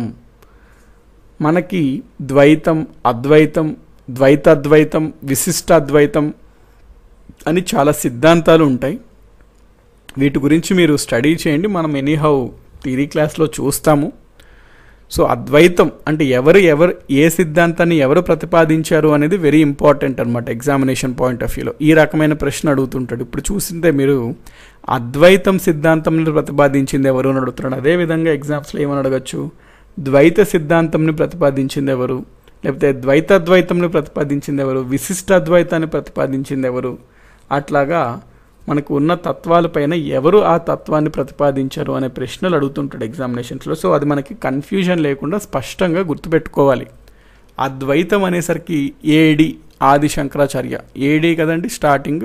సో ఆది ఏడి ఆది శంకరాచార్య అని గుర్తుపెట్టుకోవాలి. 745th question. Historian Abdul Hamid Lahori was in the court of? మనకి ప్రముఖమైన చరిత్రకారుడు అబ్దుల్ హమీద్ లహోరీ ఎవరి ఆస్థానంలో ఉండేవాడు అని అడుగుతున్నాడు ప్రశ్న. ఔరంగజేబా, అక్బరా, షాజహానా, జహంగీరా? మొఘల్ని పరిపాలించిన రాజుల్లో మనకి గొప్ప మొఘల్ రాజుల్లో గొప్ప రాజుల్లో ఆర్డర్ ఏంటి అంటే బాజిసా, బాబర్, హుమాయూన్, అక్బర్, జహంగీర్, షాజహాన్, ఔరంగజేబ్. అందులో మనకి షాజహాన్ పరిపాలిస్తున్నప్పుడు అతని ఆస్థానంలో ఈ అబ్దుల్ హమీద్ లహోరీ అనే అతను ప్రముఖమైన చరిత్రకారుడు ఉండేవాడు. So Shah Jahan is the correct answer. 746th question. Which of the following temples were destroyed by Aurangzeb? Aurangzeb చేత ధ్వంస చేయబడిన ఔరంగజేబ్ ధ్వంసం చేసిన ఆలయాలు క్రింద వాటిలో ఏవి సరిగ్గా మనకి జతపరచమంటున్నాడు. ఇచ్చిన ఆప్షన్స్ ఏంటి? Somnath temple, Vishwanath temple, Keshavaraya temple, Meenakshi temple. మనకి ఔరంగజేబ్ చాలా దేవాలయాల్ని, ముఖ్యంగా సోమనాథ్ దేవాలయాన్ని దండయాత్ర చేసి ధ్వంసం చేశాడు అని చెప్తాం చరిత్రలో. సోమనాథ్ కాకుండా విశ్వనాథ్, కేశవరాయ టెంపుల్ని కూడా ధ్వంసం చేశాడు. అయితే మనకి మదురైలో ఉన్నటువంటి మీనాక్షి టెంపుల్ని మాత్రం ఔరంగజేబ్ ధ్వంసం చేసినట్టు ఎటువంటి ఆధారాలు లేవు. కాబట్టి only 1, 2 and 3 is the correct answer. 747th question. Ramayana was translated into Persian at Akbar's court by whom? రామాయణాన్ని అక్బర్ యొక్క ఆస్థానంలో పెర్షియన్లోకి అనువదించింది ఎవరు అనే ప్రశ్న ఇక్కడ అడుగుతున్నాడు మనకి. ఒరిజినల్గా మనకి రామాయణం అనేది ఏ భాషలో ఉంటుందండి? ఒరిజినల్గా సంస్కృత భాషలో ఉంటుంది. ఒరిజినల్గా రామాయణం అనేది సాంస్క్రిట్ భాషలో ఉంటుంది. ఒరిజినల్గా రామాయణం రచించింది ఎవరు? వాల్మీకి మహర్షి. వాల్మీకి ఒరిజినల్గా మనం చూసుకున్నట్లయితే. సో ఈ రామాయణం అనేది ఒక ఇతిహాసం. రామాయణానికి సంబంధించిన ఇంకా ఫ్యాక్ట్స్ ఏంటి? రామాయణంలోని చాప్టర్స్ను ఖండాలు అంటారు. రామాయణంలోని చాప్టర్స్ ఖండాలు అంటారు. సో మొత్తం రామాయణంలో ఎన్ని ఖండాలు ఉన్నాయి? 7 ఖండాలు ఉన్నాయి. మొదటి ఖండంని మనము బాలఖండం అని అంటాము. చివరి ఖండం 7వ ఖండంని మనము ఉత్తరాఖండ అంటాము. ఉత్తరాఖండ అని పిలుస్తాము. రామాయణంలోని ఎన్ని శ్లోకాలు ఉన్నాయి అనే ప్రశ్న కూడా ఎగ్జామ్స్లో వచ్చే ఆస్కారం ఉంటుంది. కాబట్టి గుర్తుపెట్టుకోండి, రామాయణంలో 24,000 శ్లోకాలు ఉంటాయి. ఈ పాయింట్స్ గుర్తుపెట్టుకోండి. రామాయణంకి సంబంధించి మనకి ఇది ఒరిజినల్ రామాయణం. దీంట్లో వెర్షన్స్ ఉంటాయి. ఫర్ ఎగ్జాంపుల్, మొల్ల అనే ఒక కవిత్రి మొల్ల రామాయణం రచించడం జరుగుతుంది. గోన బుద్ధారెడ్డి అనే ఒక కవి రంగనాథ రామాయణం రచించడం జరుగుతుంది. తిక్కన అనే అతను నిర్వచనోత్తర రామాయణం రచించడం జరుగుతుంది. అవన్నీ వారి ఓన్గా రచించిన రామాయణాలు అనమాట. Different from the original Valmiki's రామాయణం. మనకి ఇక్కడ ఏమడుగుతున్నాడు ప్రశ్నలో? అక్బర్ ఆస్థానంలో పర్షియన్ భాషలోకి రామాయణాన్ని ఎవరు అనువదించారు అని అడుగుతున్నాడు. అక్బర్ మతం పరంగా అన్ని మతాల యొక్క సారాంశం ఏంటో తెలుసుకోవాలి అని భావించాడు. అందుచేతనే అక్బర్ ప్రముఖమైన గ్రంథాలు, చాలా మతాలకి సంబంధించిన ప్రముఖమైన గ్రంథాలు పెర్షియన్ భాషలోకి అనువదించేవాడు అనమాట. ఆజ్ఞలు వేసేవాడు. అందులో భాగంగానే మహాభారతాన్ని పర్షియన్లోకి అనువదించమని ఆజ్ఞ వేశాడు. రామాయణాన్ని కూడా పర్షియన్లోకి అనువదించమని ఆజ్ఞలు వేశాడు. రామాయణకు మనకు సంబంధించి అక్బర్ యొక్క ఆస్థానంలో అక్బర్ యొక్క ఆజ్ఞ మేరకు బదౌని అనే ఒక కవి రామాయణంని పెర్షియన్లోకి అనువదించడం జరిగింది. Badauni. 748th question. First battle of Panipat was fought between. మొట్టమొదటి పానిపట్ యుద్ధం ఎవరి మధ్యన జరిగింది అని అడుగుతున్నాడండి. మొదటి పానిపట్ యుద్ధం ఎవరి మధ్యన జరిగింది? బాబర్కి లోడీకి మధ్యలోన, అక్బర్కి హేముకి మధ్యలోన, మొఘల్స్కి బ్రిటిష్కి మధ్యలోన, అక్బర్కి లోడీకి మధ్యలోన అనేది అడుగుతున్నాడు మనకి ఇక్కడ. ఏంటి ప్రశ్న? మొదటి పానిపట్ యుద్ధం. మనకి మధ్య భారతదేశ చరిత్రలో మొట్టమొదటిగా పెద్ద రాజ్యం పరిపాలించిన వారు ఎవరు అంటే ఢిల్లీ సుల్తాన్స్. ఈ ఢిల్లీ సుల్తాన్స్లో పరిపాలించిన రాజవంశం వారు ఎవరు అంటే సయ్యద్, ఫస్ట్ స్లేవ్ వంశం, బానిస వంశం, ఖిల్జీ, తుగ్లక్, సయ్యద్, లోడీ వంశం. ఆఖరి వంశం లోడీ వంశం. లోడీ వంశంలో కూడా ఆఖరి రాజు ఎవరు అంటే ఇబ్రహీం లోడీ. సో మనకి ఇబ్రహీం లోడీ చేత బాబర్కి యుద్ధం అవుతుంది. బాబర్ దండయాత్ర చేస్తాడు ఇబ్రాహిం లోడీతోని. బాబర్ ఇబ్రాహిం లోడీని చంపివేస్తాడు. దానితో ఢిల్లీ సుల్తాన్లు అంతమవుతుంది. బాబర్ అనే అతను మొఘల్ సామ్రాజ్యాన్ని స్థాపిస్తాడు. ఢిల్లీ సుల్తాన్ల తర్వాత వచ్చిన రాజ్యమే మొఘల్స్. అయితే ఈ యుద్ధం బాబర్కి ఇబ్రాహిం లోడీకి జరిగిన యుద్ధమే మొదటి పానిపట్ యుద్ధంగా మనము చెప్తాము. అక్బర్కి హేముకి రెండో పానిపట్ యుద్ధం అండి అది. 749th question. ఇందాకే మనం చూసాం కదండి, రెండో పానిపట్ యుద్ధం ఎవరి మధ్యన జరిగింది అనే ప్రశ్న. అక్బర్కి హేముకి జరుగుద్దనమాట. అక్బర్కి హేముకి మధ్య జరిగిన యుద్ధమే రెండో పానిపట్ యుద్ధము. జోధా అక్బర్ సినిమాలో స్టార్టింగ్ సీన్ దీంతోనే స్టార్ట్ అవుతుందండి. అక్బర్ ఈ యుద్ధంకి చాలా చిన్న వయసుతో ఉంటాడు. అక్బర్ తరపున బైరామ్ ఖాన్ ఈ యుద్ధాన్ని చేయడం జరుగుతుంది. అక్బర్ గెలుస్తాడు, హేము ఓడిపోతాడు ఈ యుద్ధంలో. 750th question. Todarmal was a minister of Akbar. He was అంటే తోడర్మల్ అనే అతను అక్బర్ యొక్క ఆస్థానంలో మంత్రి. ఏ మంత్రి అని అడుగుతున్నాడు. సెక్యూరిటీకి సంబంధించిన పర్యవేక్షించే మంత్ర, ఆర్థిక మంత్ర, ప్రధానమంత్ర, వ్యవసాయానికి సంబంధించిన మంత్ర అనేది మనకి ఇక్కడ ప్రశ్న అడుగుతున్నాడు. తోడర్మల్ ఈయన ఆర్థిక మంత్రి అండి, ఎఫ్ఎం ఫైనాన్స్ మినిస్టర్ అన్నమాట. రాజా తోడర్మల్ అనే అతను ఆర్థిక మంత్రి అక్బర్ యొక్క ఆస్థానంలో. అక్బర్ యొక్క ఆస్థానంలో హిందువులకి ముస్లింలకి ఇద్దరికీ వాళ్ళ యొక్క మెరిట్, టాలెంట్ బట్టి ప్రోత్సహించడం జరిగేది. సో సెక్యులర్ కింగ్ అంటాం, అందుకే అక్బర్ని మనము లౌకిక రాజు అంటాం. సో మనకి ఇతను ఫైనాన్స్ మినిస్టర్ అనమాట, ఆర్థిక మంత్రి. దీంతో 750 క్వశ్చన్స్ కంప్లీట్ అయినాయండి.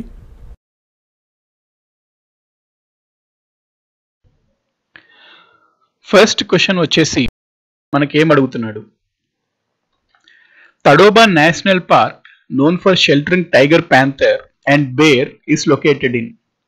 టైగర్ ప్యాంథర్ మరియు ఎలుగుబంటిని ఆశ్రయించడానికి ప్రసిద్ధి చెందిన తడోబా జాతీయ ఉద్యానవనం ఎక్కడ ఉంది అని అడుగుతున్నాడు. ప్యాంథర్, టైగర్ పాంథర్ అంటే టైగర్లో అదొక జాతి అండి, ప్యాంథర్ అంటాం దాన్ని. మనకి తడోబా నేషనల్ పార్క్ ఎక్కడ ఉంది అంటే దాని ఆన్సర్ మహారాష్ట్ర రాష్ట్రంలోని చంద్రపూర్ జిల్లాలో ఉంటుంది మనకి తడోబా నేషనల్ పార్క్. జాగ్రఫీలో ఖచ్చితంగా నేషనల్ పార్క్ కానీ, వైల్డ్ లైఫ్ శాంక్చురీ కానీ, బయోస్పియర్ రిజర్వ్ ఇట్లాంటి వాటిపైన క్వశ్చన్స్ అడగడం జరుగుతుందండి ఎగ్జామినేషన్స్ లో. దానికి మనము ఎట్లా ఒకలాగా షార్ట్ కట్ పెట్టానో అట్లాగే గుర్తుపెట్టుకోవాలి. ఫర్ ఎగ్జాంపుల్ ఈ తడోబా నేషనల్ పార్క్ క్వశ్చన్ ఏదైతే ఉందో దీన్ని మనము ఫర్ ఎగ్జాంపుల్ దీన్ని తడోబా అంటే రఘుబా అన్నట్టు వస్తుంది కదా. మనకి మహారాష్ట్రాని పీష్వాస్ అనే వాళ్ళు పాలిస్తారనమాట. ఆ పీష్వాస్ లో ఒక పీష్వా పేరు రఘుబా, అంటే రఘునాథరావు బోన్స్లే అతని పూర్తి పేరు. మరాఠాస్ చరిత్రలో ఇది మనకు ఉంటుంది. అతన్ని షార్ట్ కట్ లో రఘుబా అని పిలుస్తుండేవారు. సో ఈ రఘుబా తడోబా రైమింగ్ గా ఉంది. రఘుబా వీళ్ళంతా ఎవరు, మరాఠాస్ లోని పీష్వాస్ అనమాట.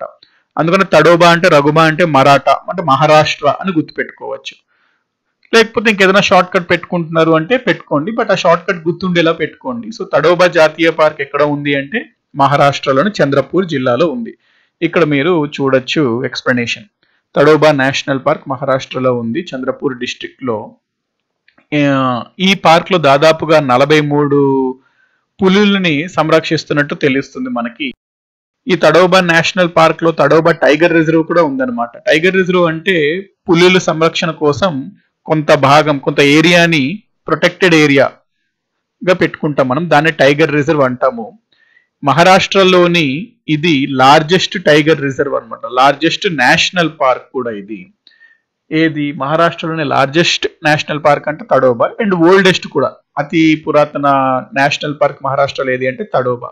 ఈ తడోబా అనే పేరు ఎక్కడి నుంచి వచ్చిందంటే ఈ నేషనల్ పార్క్ కి ఈ ప్రదేశంలో, అంటే చంద్రపూర్ డిస్ట్రిక్ట్ లో ఉన్న ప్రదేశంలో అక్కడ లోకల్ ట్రైబ్స్ ఎవరైతే ఉంటారో, అక్కడ లోకల్ గా నివసిస్తున్న ట్రైబల్ పీపుల్ వాళ్ళు తడోబా అనే ఒక దేవుడిని ఆరాధిస్తారనమాట.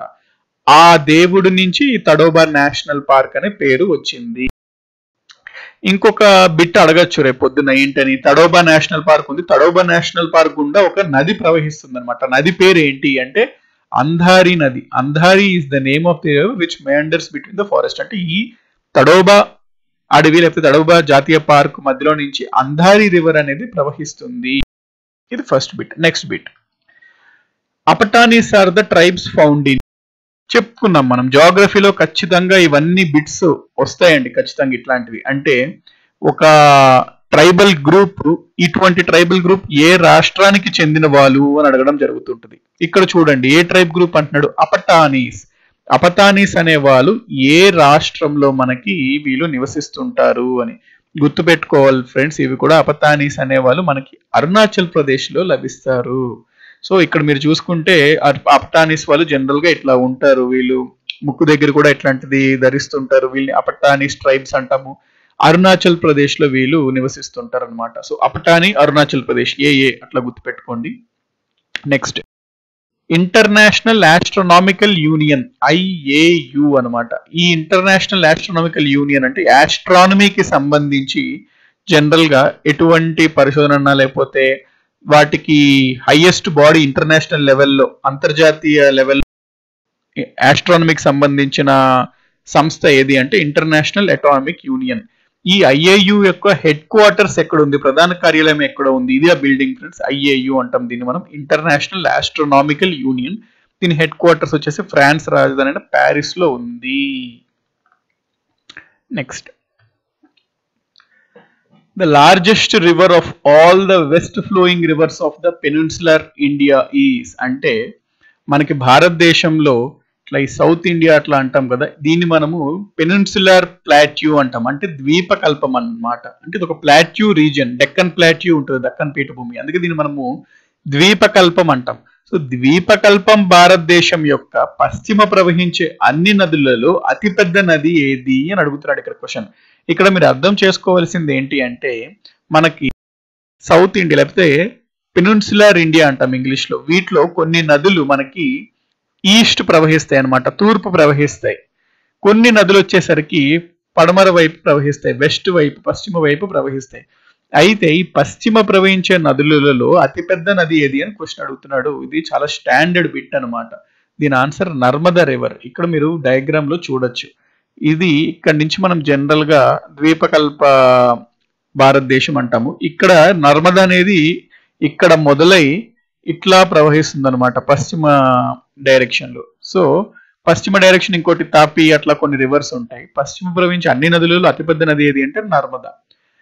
నర్మదా, తాపి అనేవి మనకి పశ్చిమ ప్రవహిస్తాయి అండి. చాలా రివర్స్, చాలా నదులు అన్ని ఈస్టే ప్రవహిస్తాయి, గోదావరి కానీ కృష్ణ కానీ ఇవన్నీ. కొన్ని రివర్స్ మాత్రమే వెస్ట్ ఫ్లో అవుతాయి, అందులో అతిపెద్దది ఏంటంటే నర్మదా రివర్ అన్నమాట.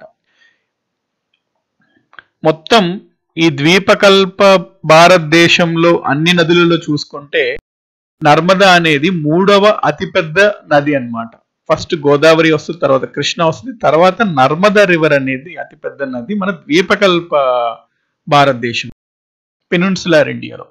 Next question, Umiam multipurpose power project is located in. ఇది కూడా స్టాండర్డ్ బిట్స్ అనమాట ఇవి. ఫర్ ఎగ్జాంపుల్ మన దగ్గర ఉన్న అటామిక్ పవర్ ప్లాంట్స్ కానీ, మన దగ్గర ఉన్న హైడ్రో ఎలక్ట్రిక్ ప్రాజెక్ట్స్ కానీ, ఇరిగేషన్ ప్రాజెక్ట్స్, డ్యామ్స్ ఏ నది పైన ఉంది లేకపోతే ఏ రాష్ట్రంలో ఉంది, ఇవన్నీ standard GK bits friends, repeated గా వస్తూనే ఉంటుంటాయి. సో ఇక్కడ మనం చూస్తున్నాము ఉమియాం మల్టీపర్పస్ పవర్ ప్రాజెక్ట్ ఎక్కడ ఉంది అంటే ఇది గుర్తుపెట్టుకోండి, మేఘాలయలో ఉందన్నమాట మనకి Umiam multipurpose power project. Next, the instrument which measures the intensity of solar radiation is called. అంటే సోలార్ రేడియేషన్ అంటే ఏంది మనకి తెలుసు, సన్ అనే స్టార్, ఈ స్టార్స్ ఎవ్రీ స్టార్ సన్ కూడా రేడియేట్ చేస్తుంది అనమాట ఎనర్జీ, హీట్ లైట్ ఫార్మ్ లో ఎనర్జీ అనేది రేడియేషన్ అవుతుంటుంది. దీన్నే మనం తెలుగులో సౌర వికిరణం అంటాం అనమాట, సోలార్ రేడియేషన్. అయితే ఎంత తీవ్రతగా ఉంది ఇది, ఎంత తీవ్రంగా ఉంది సన్ నుంచి వచ్చే ఆ రేడియేషన్, ఆ వికిరణం, దాన్ని మెజర్ చేసే ఒక పరికరం ఉంటుందన్నమాట. ఇదే ఫ్రెండ్స్ ఆ పరికరం, మీరు చూడొచ్చు ఇక్కడ ఇమేజ్ లో. ఆ పరికరాన్ని ఏమంటారు అని చెప్పి క్వశ్చన్ అడుగుతున్నాడు. దాన్ని గుర్తుపెట్టుకోండి, సింపుల్. సో అన్ని సోలార్ అంటాం కదా, సోలారీ మీటర్ అనమాట. సోలారీ మీటర్ అనేది సౌర వికిరణం యొక్క తీవ్రతని కొలుస్తుంది. నెక్స్ట్, మన భారతదేశంలో ఒక రాష్ట్రాన్ని గార్డెన్ స్పైస్ అని పిలుస్తాము, ఆ రాష్ట్రం పేరు ఏంటి అని అడుగుతున్నాడు వీడు. మన భారతదేశంలో ఒక రాష్ట్రాన్ని మనము గార్డెన్ స్పైస్ అంటాం. స్పైస్ అనగానే మీకు గుర్తు రావాల్సిన రాష్ట్రం ఏంటి అంటే అన్డౌటెడ్లీ ఇట్ ఈస్ కేరళ.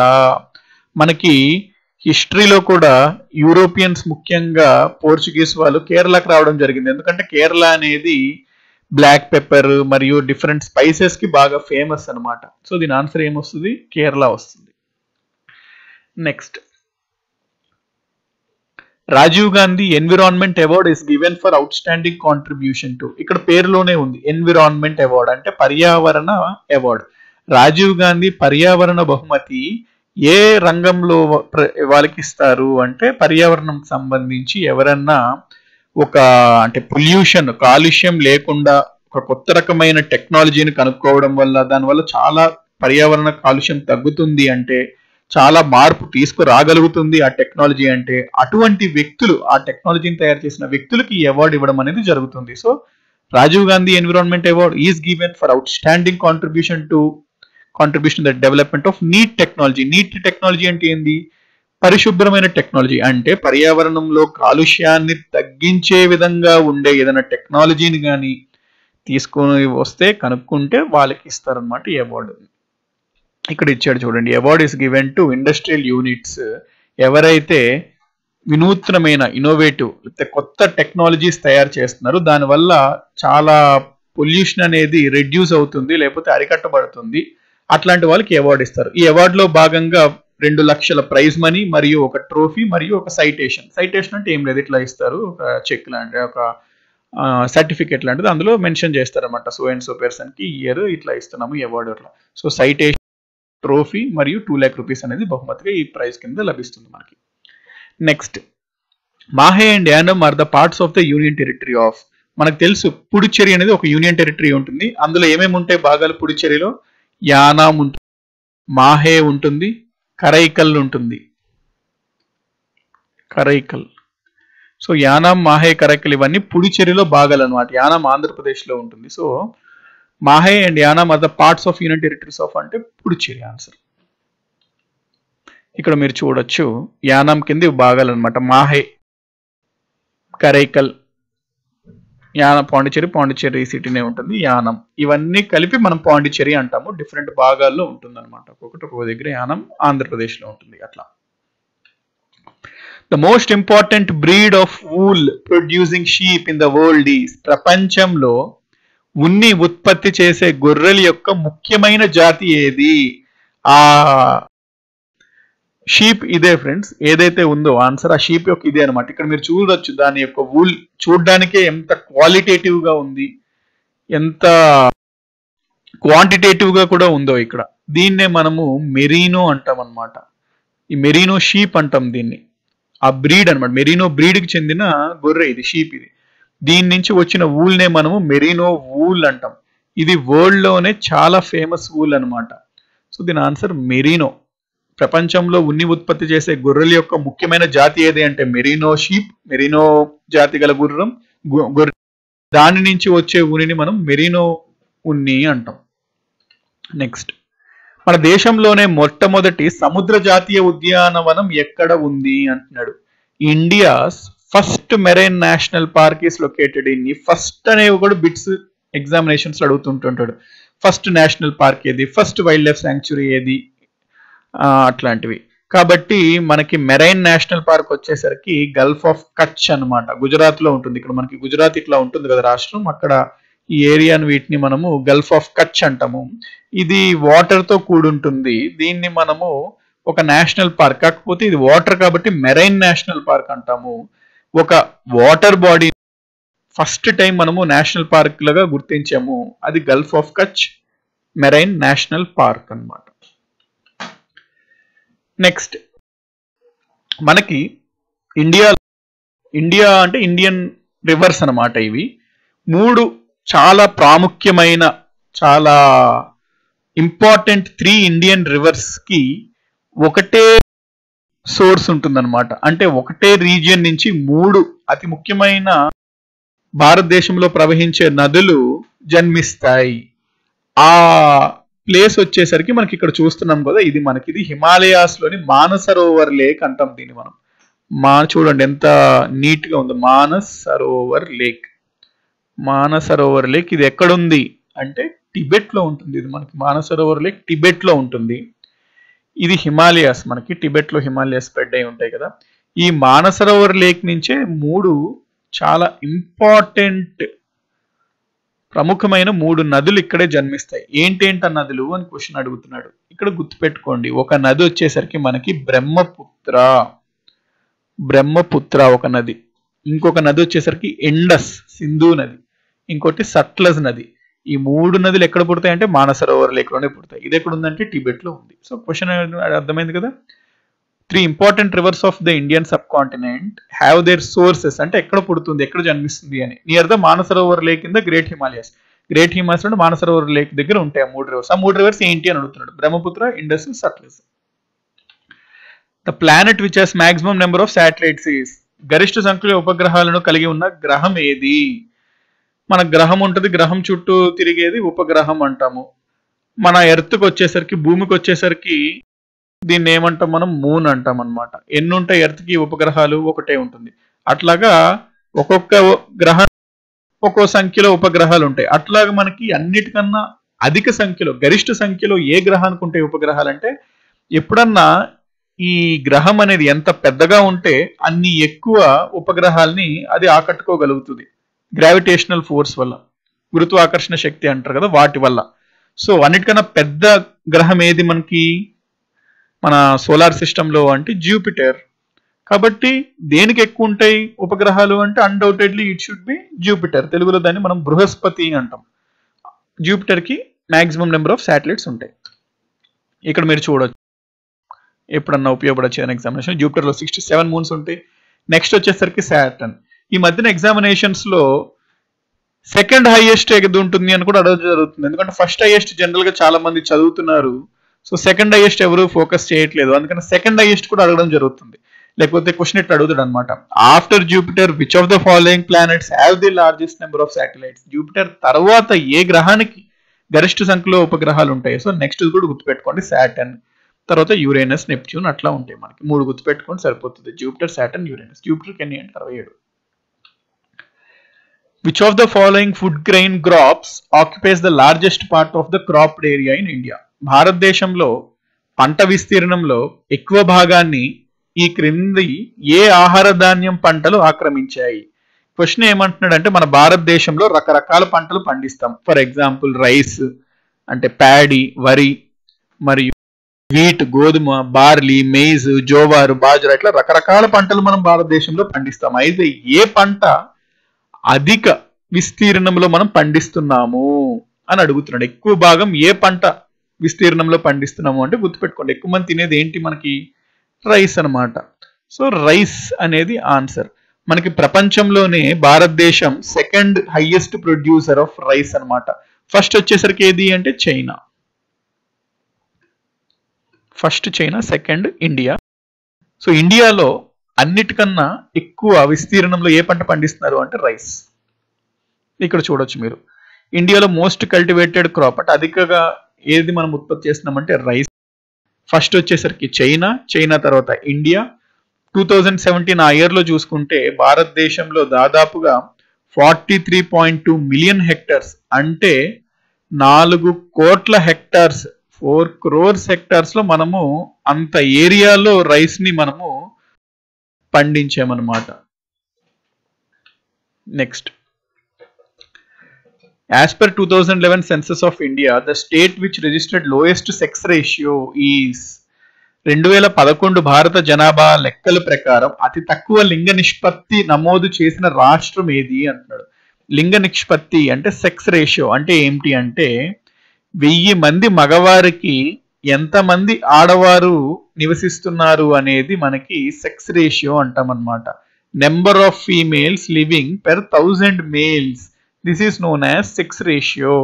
అయితే ఒక్కొక్క రాష్ట్రంలో ఒక్కొక్క విధంగా ఇది ఉంటుంది. 2011 సెన్సెస్ మనకి లేటెస్ట్ సెన్సెస్. నెక్స్ట్ 10 సంవత్సరాల తర్వాత 2021లో వస్తుంది. కాబట్టి అప్పటి వరకు మనకి ఈ సెన్సెస్ లో ఉన్న ఫ్యాక్ట్స్ అనేవి ఇంపార్టెంట్.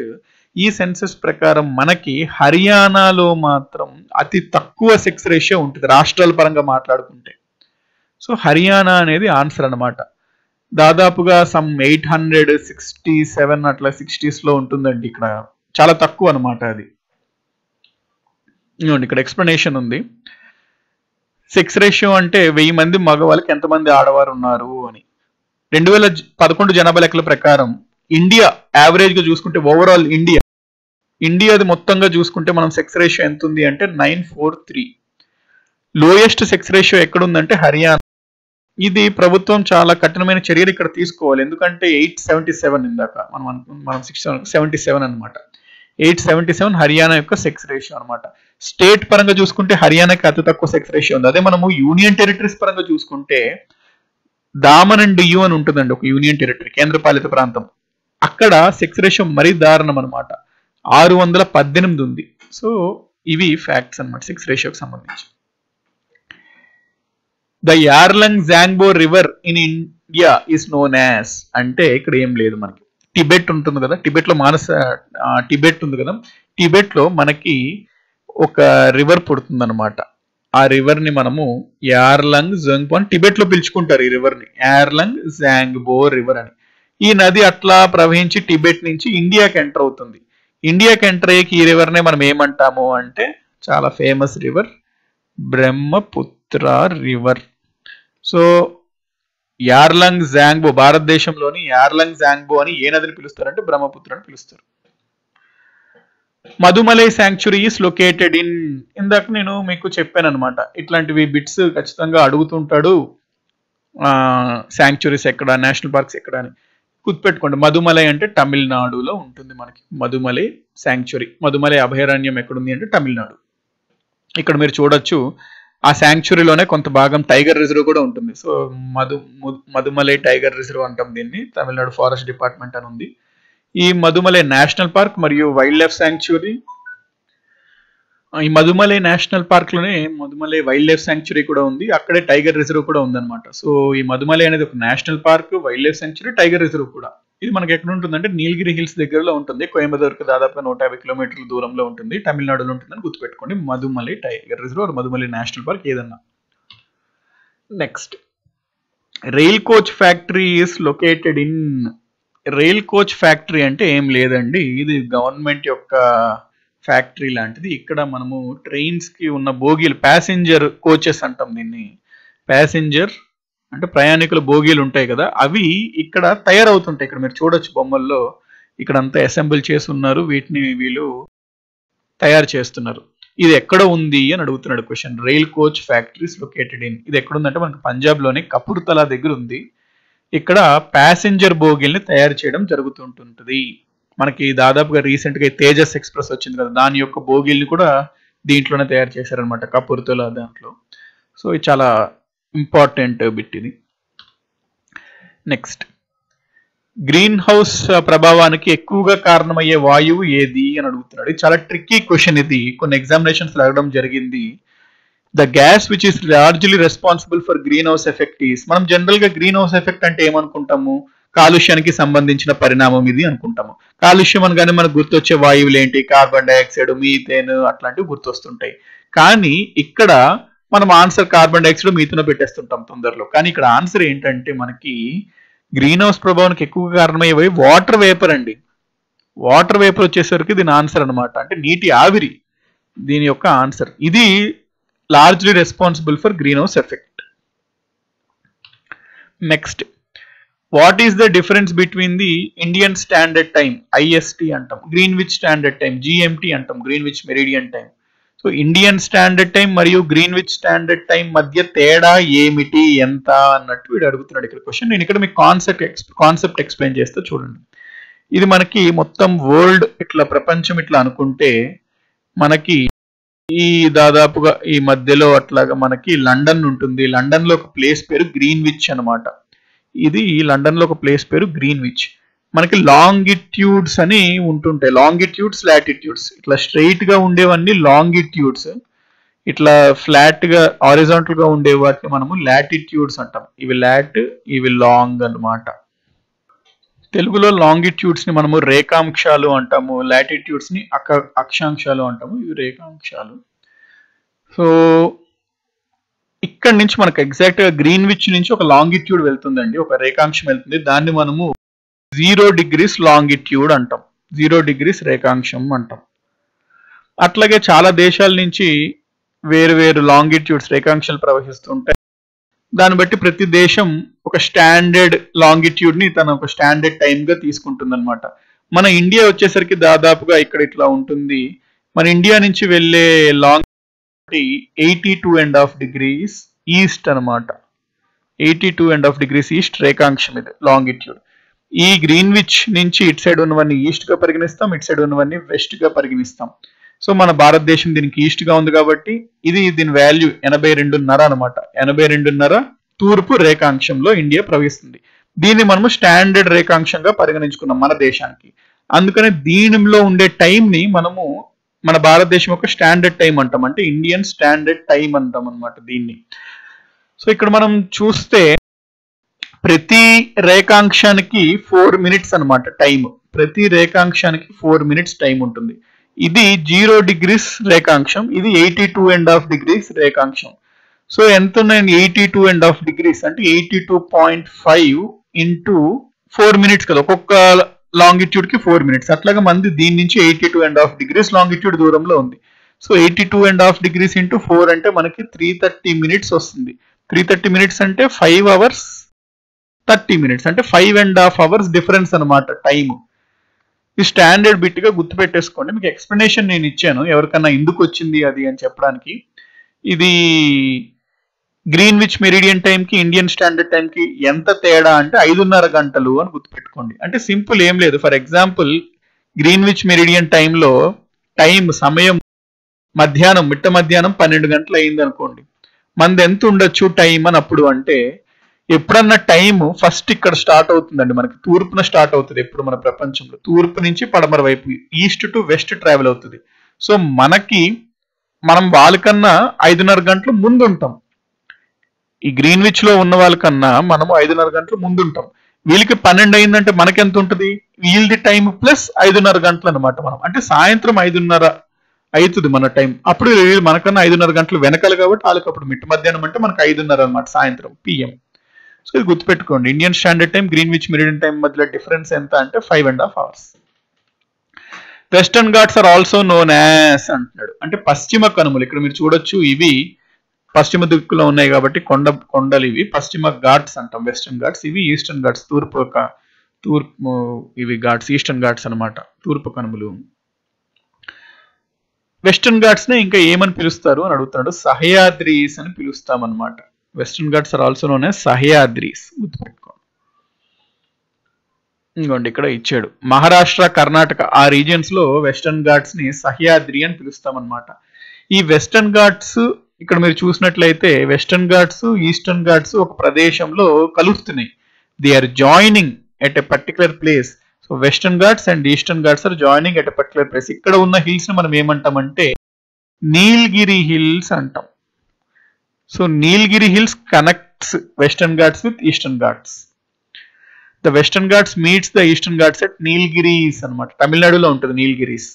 సో నీల్గిరీస్ ఇది కూడా బిట్ లాగా రావచ్చు రేపు పొద్దున ఎగ్జామ్ లో. Which hills connects western ghats with eastern Ghats? Nilgiri hills. The oldest racks in India reported from, అంటే భారతదేశంలోనే అతి పురాతన శిలలు ఎక్కడ మనకు ఉన్నాయి అని అంటాడు. ఇది గుర్తుపెట్టుకోండి. ధారావడ్ రీజియన్ ఉంటుంది కర్ణాటకలో. కర్ణాటకలోని ధారావడ్ రీజియన్ లో ఉన్న రాయలు మనకి అతి పురాతనమైన రాళ్ళు అనమాట. ధారావడ్ రీజియన్ కర్ణాటకలో ఉంటుంది. ఆ రాక్స్ ని మనము ధారావడ్ రాక్స్ అంటాం ఆ రాయిల్ని మనము. సో ఇక్కడ మీరు చూడొచ్చు ఇమేజ్లు, ఇవేనంటే కర్ణాటకలో ధారావడ్ రీజియన్ లో ఉన్న రాక్స్. ఇవి అతి పురాతన రాక్స్ గా మనము పరిగణిస్తాం అనమాట. ధారావడ్ రాక్స్ అంటాం వీటిని. నెక్స్ట్, దేశం పరంగా చూసుకుంటే మన ఇండియా విస్తీర్ణంలో ప్రపంచంలోనే 7వ అతిపెద్ద దేశం. అయితే ప్రపంచంలో ఎంత భాగాన్ని మన భారతదేశం భూభాగాన్ని ఆక్రమిస్తుంది అంటే, ప్రపంచం మొత్తం 100% అనుకుంటే అందులో మన భారతదేశం 2.4%, ప్రపంచంలో మొత్తంలో 2.4% మన భారతదేశం ఆక్రమిస్తుంది. రేపు పొద్దున్న ఇట్లా అడగచ్చు క్వశ్చన్ దీని నుంచి ఒక క్వశ్చన్ అడగచ్చు. ఏంటి అంటే, దేశంలో వివిధ దేశాలలో ఏరియా బట్టి చూస్తే, అంటే విస్తీర్ణం బట్టి చూస్తే మన భారతదేశం ఎన్నో ర్యాంక్ అని అడగచ్చు. అంటే ఎన్నో పెద్ద దేశం అంటే 7వ పెద్ద దేశం అనమాట విస్తీర్ణ పరంగా. జనాభా పరంగా మనకు తెలుసు, ఫస్ట్ చైనా, సెకండ్ ఇండియా. ఇక్కడ ఇచ్చాడు చూడండి, ఇండియా అనేది 7th లార్జెస్ట్ కంట్రీ. ఫస్ట్ ఏంది అంటే రష్యా, తర్వాత Canada, USA, China, Brazil, Australia, తర్వాత ఇండియా అనమాట. ఇది మొత్తం భూభాగంలో 2.4%, 2.4% ఆక్రమిస్తుంది. జనాభా పరంగా మాట్లాడుకుంటే మొత్తం జనాభా ప్రపంచంలో చూసుకుంటే ఇది 16.7% జనాభాని భారతదేశంలో ఉంటున్నారు. The highest peak of peninsular India is, ఇందాక నేను అన్నాను పెనిన్సులర్ ఇండియా అంటే ఏంటి, మొత్తం ఇండియా ఇది అనుకుంటే ఈ భాగాన్ని మనము పీఠభూమి, ద్వీపకల్ప భారతదేశం అంటాము పెనిన్సులర్ ఇండియాలో. ఇందులో మనము చాలా పీక్స్, శిఖరాలు ఉంటాయి అనమాట. అందులో అన్నిటికన్నా అతిపెద్ద శిఖరం ఏది అని అడుగుతున్నాడు. ఆన్సర్ స్టాండర్డ్ బిట్, ఇది గుర్తుపెట్టుకోండి. Anaimudi is the highest peak. ఇక్కడ మీరు చూడొచ్చు, ఈ అనైముడి అనేది వెస్టర్న్ ఘాట్స్ లో ఉంటుంది, మనకి పశ్చిమ కనుమల్లో ఉంటుంది. ఇదే అనైముడి హిల్స్ యొక్క ఇమేజ్ అండి. సో ఇది 2695 మీటర్స్. మొత్తం ద్వీపకల్ప భారతదేశంలో అతిపెద్ద శిఖరం ఏది అంటే అనైముడి. భారతదేశంలో అత్యధికంగా చక్కెరను ఉత్పత్తి చేసే రాష్ట్రం ఏది? The largest producer of sugar in India ఏంటంటే మీరు గుర్తుపెట్టుకోండి ఉత్తరప్రదేశ్ లో అనమాట. ఉత్తరప్రదేశ్ లో భారతదేశం మొత్తంలో అత్యధికంగా చక్కెర ఉత్పత్తి చేసే రాష్ట్రం. River Damodar is a tributary of, ఇట్లాంటి క్వశ్చన్స్ కూడా రివర్స్ పైన ఖచ్చితంగా వస్తాయండి మీకు ఏ ఎగ్జామినేషన్ జాగ్రఫీలో అడిగినప్పుడు. ఖచ్చితంగా రివర్స్ ట్రిబ్యూటరీస్ మీద వస్తాయి. సో మనకి వెస్ట్ బెంగాల్ నుంచి ఒక రివర్ వెళ్తుంది, ఆ రివర్ పేరు రివర్ హుగ్లీ. దీనికి ట్రిబ్యూటరీ ఒకటి ఉంటుంది. ట్రిబ్యూటరీ అంటే ఉపనది అండి. అంటే ఈ ఉపనది అనేది ప్రవహించి ఇంకొక నదిలో మనకి కలిసిపోతుంది. ఇటువంటి నదిని మనం ఉపనది అంటాం, ట్రిబ్యూటరీ అంటాం ఇంగ్లీష్ లో. ఇది దామోదర్ రివర్. అంటే దామోదర్ రివర్ ప్రవహించి రివర్ హూగ్లీలో కలిసిపోవడం జరుగుతుంది. అనగా river Damodar is a tributary of river Hooghly. The largest producers of coffee in the world is, మనందరికీ కాఫీ అంటే చాలా ఇష్టం. మరి అట్లాంటి కాఫీ ప్రపంచంలోనే ఏ దేశం అధికంగా ఉత్పత్తి చేస్తుంది? కాఫీ అనగానే మీకు గుర్తు రావాల్సిన పేరు బ్రెజిల్ అండి. బ్రెజిల్. కాఫీ అనగానే మీకు గుర్తు రావాల్సింది Brazil. Next, which of the following are true regarding jhum cultivation in India? అంటే జూమ్ కల్టివేషన్ అని మనకి జనరల్ గా కొంతమంది ట్రైబల్స్ నార్త్ ఈస్టర్న్ రీజన్ లో, ఉత్తర ఈశాన్య ప్రాంతం అక్కడ వీళ్ళు ప్రాక్టీస్ చేస్తుంటారు ఇటువంటి కల్టివేషన్. జూమ్ కల్టివేషన్ అంటాం దాన్ని మనం. దానికి సంబంధించి ఈ మూడిట్లో ఏది సరైనది అని అడుగుతున్నాడు. ఒకటి, ఇది చాలా విస్తారంగా ఎక్కువగా అస్సాంలో ప్రాక్టీస్ చేస్తారు అనేది రైట్ అండి. మొత్తం ఉత్తర ఈశాన్య ప్రాంతం నార్త్ ఈస్ట్ మొత్తం ప్రాక్టీస్ చేస్తారు, కానీ అస్సాంలో అధికంగా ప్రాక్టీస్ చేస్తారు ఈ పద్ధతిని, జూమ్ కల్టివేషన్ ని.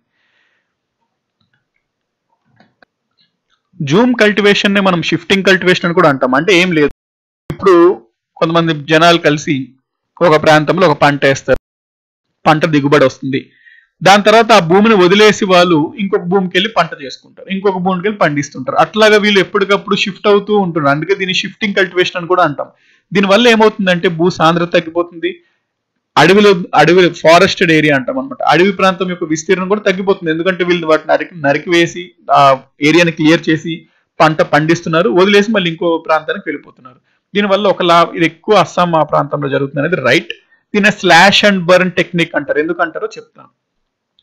ఈ పంట అనేది వీళ్ళు ఇక్కడ పండించారు, పంట అనేది వచ్చేసింది. ఇప్పుడు వీళ్ళు ఇక్కడ ఏం చేస్తారంటే అక్కడ ఉన్న పండేసి వచ్చిన తర్వాత మిగిలిన డెబ్రీ అంతా వీళ్ళంతా దీన్ని కాల్ చేస్తారనమాట. స్టబ్బుల్ అంటాం దీన్ని ఇంగ్లీష్ లో మనము. అంటే పంట మనకి దిగుబడి వచ్చాక అక్కడ మిగులుతుంది కదండి ఆ వ్యర్థ పదార్థం, అంటే ఆ మొక్కలది ఏదైతే ఉందో స్టబ్బుల్ అంటాము. ఆ స్టబ్బుల్ వీళ్ళు మొత్తం కాల్ చేస్తారు, కాల్ చేసి ఇంకో ప్రాంతానికి వెళ్ళిపోతారు. దాన్ని స్లాష్ అండ్ బర్న్ అంటారు, దాన్ని కాల్చివేసేది బర్న్. సో దీన్ని రైట్, ఇది Zoom cultivation slash and burn technique అంటాము అంటే రైట్. దీనివల్ల భూ సాంద్రత అంటే ఫెర్టిలిటీ ఆఫ్ ద సాయిల్ అనేది దెబ్బతింటుందండి, క్వాలిటీ ఆఫ్ సాయిల్ దెబ్బతింటుంది ఇట్లా చేయడం వల్ల. సో ఇది అందుకనే దీన్ని అరికట్టాలి అని చెప్పి ప్రభుత్వం కొన్ని చర్యలు తీసుకుంటుంది.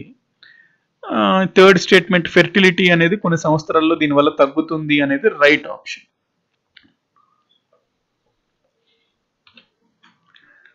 నెక్స్ట్, ఇటువంటివి కూడా ఖచ్చితంగా అడుగుతుంటాడు. ఇప్పుడు మన భారతదేశం చాలా కంట్రీస్తో బౌండరీ అనేది ఏర్పరచుకుంది. పాకిస్తాన్, ఆఫ్ఘనిస్తాన్తో కొంచెం ఉంటుంది, బంగ్లాదేశ్తో, శ్రీలంకతో, ఇట్లాంటి రకరకాల దేశాల చుట్టూ ఉంటాయి మన చుట్టూ.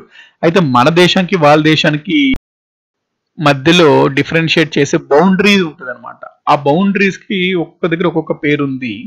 సో క్వశ్చన్స్ ఇట్లా అడుగుతాడు. Radcliffe line is a boundary between, ఏ దేశాల మధ్య బౌండరీని మనం ర్యాడ్ క్లిఫ్ లైన్ అంటాం అని అడుగుతున్నాడు ఇక్కడ క్వశ్చన్. ఇక్కడ గుర్తుపెట్టుకోండి, మనకి బ్రిటిషర్స్ ఇండియాని పాకిస్తాన్ని డివైడ్ చేశారు. ఆ పార్టీషన్ జరుగుతున్నప్పుడు రాడ్క్లిఫ్ అనే ఒక పర్సన్, బ్రిటిష్ పర్సన్ అనమాట, ఇతను యాక్చువల్లీ బ్రిటిష్ న్యాయవాది, ఇతను తీసుకొని వచ్చారు ఒక బౌండరీ గీయమని చెప్పి. ఇతను అంత శాస్త్రీయంగా గీయలే అనమాట ఈ బౌండరీ, అందుకని ఇప్పటి వరకు ఇన్ని ప్రాబ్లమ్స్ వస్తున్నాయి రెండు దేశాల మధ్యలో. అతని పేరు మీద ఈ లైన్ ని మనం రాడ్క్లిఫ్ లైన్ అంటాం. అంటే పాకిస్తాన్ని ఇండియాని డివైడ్ చేసే లైన్ బౌండరీ ఏంటి అంటే India and Pakistan Radcliffe line అంటాము. ఇక్కడ మనం ఎక్స్ప్లెనేషన్ లో చాలా పాయింట్స్ కవర్ అవుతున్నాయి, గుర్తుపెట్టుకోండి. ఇండియాకి చైనాకి ఉన్న బార్డర్ ని మెక్మోహన్ లైన్ అంటాం. ఇండియాకి ఆఫ్ఘనిస్తాన్ కి ఉన్న బార్డర్ లైన్ ని డ్యూరాండ్ లైన్ అంటాం. ఇండియాకి పాకిస్తాన్ మనం ఇప్పుడే చూసాము, రాడ్క్లిఫ్ లైన్ అంటాం. ఇది మనం చాలా ఇంపార్టెంట్, చాలా మంది వినుండము. ఇది జనరల్ గా మనం ఎందుకు బుక్స్ లో దీన్ని మెన్షన్ చేయరు అంటే దీన్ని మనం రికగ్నైజ్ చేయం, ఇది మనం అంగీకరించాం. 24th ప్యారలల్ లైన్ అంటే ఏం లేదండి, ఇక్కడ మనకి ఇండియా ఇట్లా ఉంది అంటే గుజరాతీ ప్రాంతం ఇక్కడ ఉంది కదా, ఇక్కడ మనకి లాటిట్యూడ్స్ అక్షాంశాలు 24 degrees అక్షాంశం అనేది లాటిట్యూడ్ అనేది ఇట్లా పాస్ అవుతుంది. పాకిస్తాన్ ఏమో ఈ 24 degrees లైన్ ని ఇండియాకి పాకిస్తాన్ కి ఇండియాకి బార్డర్ గా భావిస్తుంది. కానీ మనం దాన్ని యాక్సెప్ట్ చేయలేదు, మనం దాన్ని ఒప్పుకోము కూడా. కాకపోతే వాళ్ళు భావిస్తారు అది, కాబట్టి జనరల్ గా గుర్తుపెట్టుకోండి 24th ప్యారలల్ లైన్ అంటే ఇండియాకి పాకిస్తాన్ కి ఒక డిమార్కేషన్ లాంటిది, బౌండరీ లాంటిది. అది పాకిస్తాన్ వాళ్ళు అట్లా వాళ్ళు ప్రకటిస్తారు, కానీ మనం దాన్ని ఒప్పుకోము, మనం దాన్ని రికగ్నైజ్ చేయము. నెక్స్ట్ ఇండియాకి ఇక్కడ శ్రీలంక ఉంటుంది, విడదీసే బాడీ ఏంటి అంటే ఇది ఒక వాటర్ బాడీ అన్నమాట, నీరు విడదీస్తుంది. దీన్నే మనము పాక్ స్ట్రైట్, PALK, పాక్ అంటే ఆల్ సైలెంట్, పాక్ సంధి అంటాం, లేకపోతే పాక్ స్ట్రైట్ అంటాం. సో ఇవి different boundaries between India and other countries. North western railway యొక్క హెడ్ క్వార్టర్స్ ఎక్కడ ఉంది?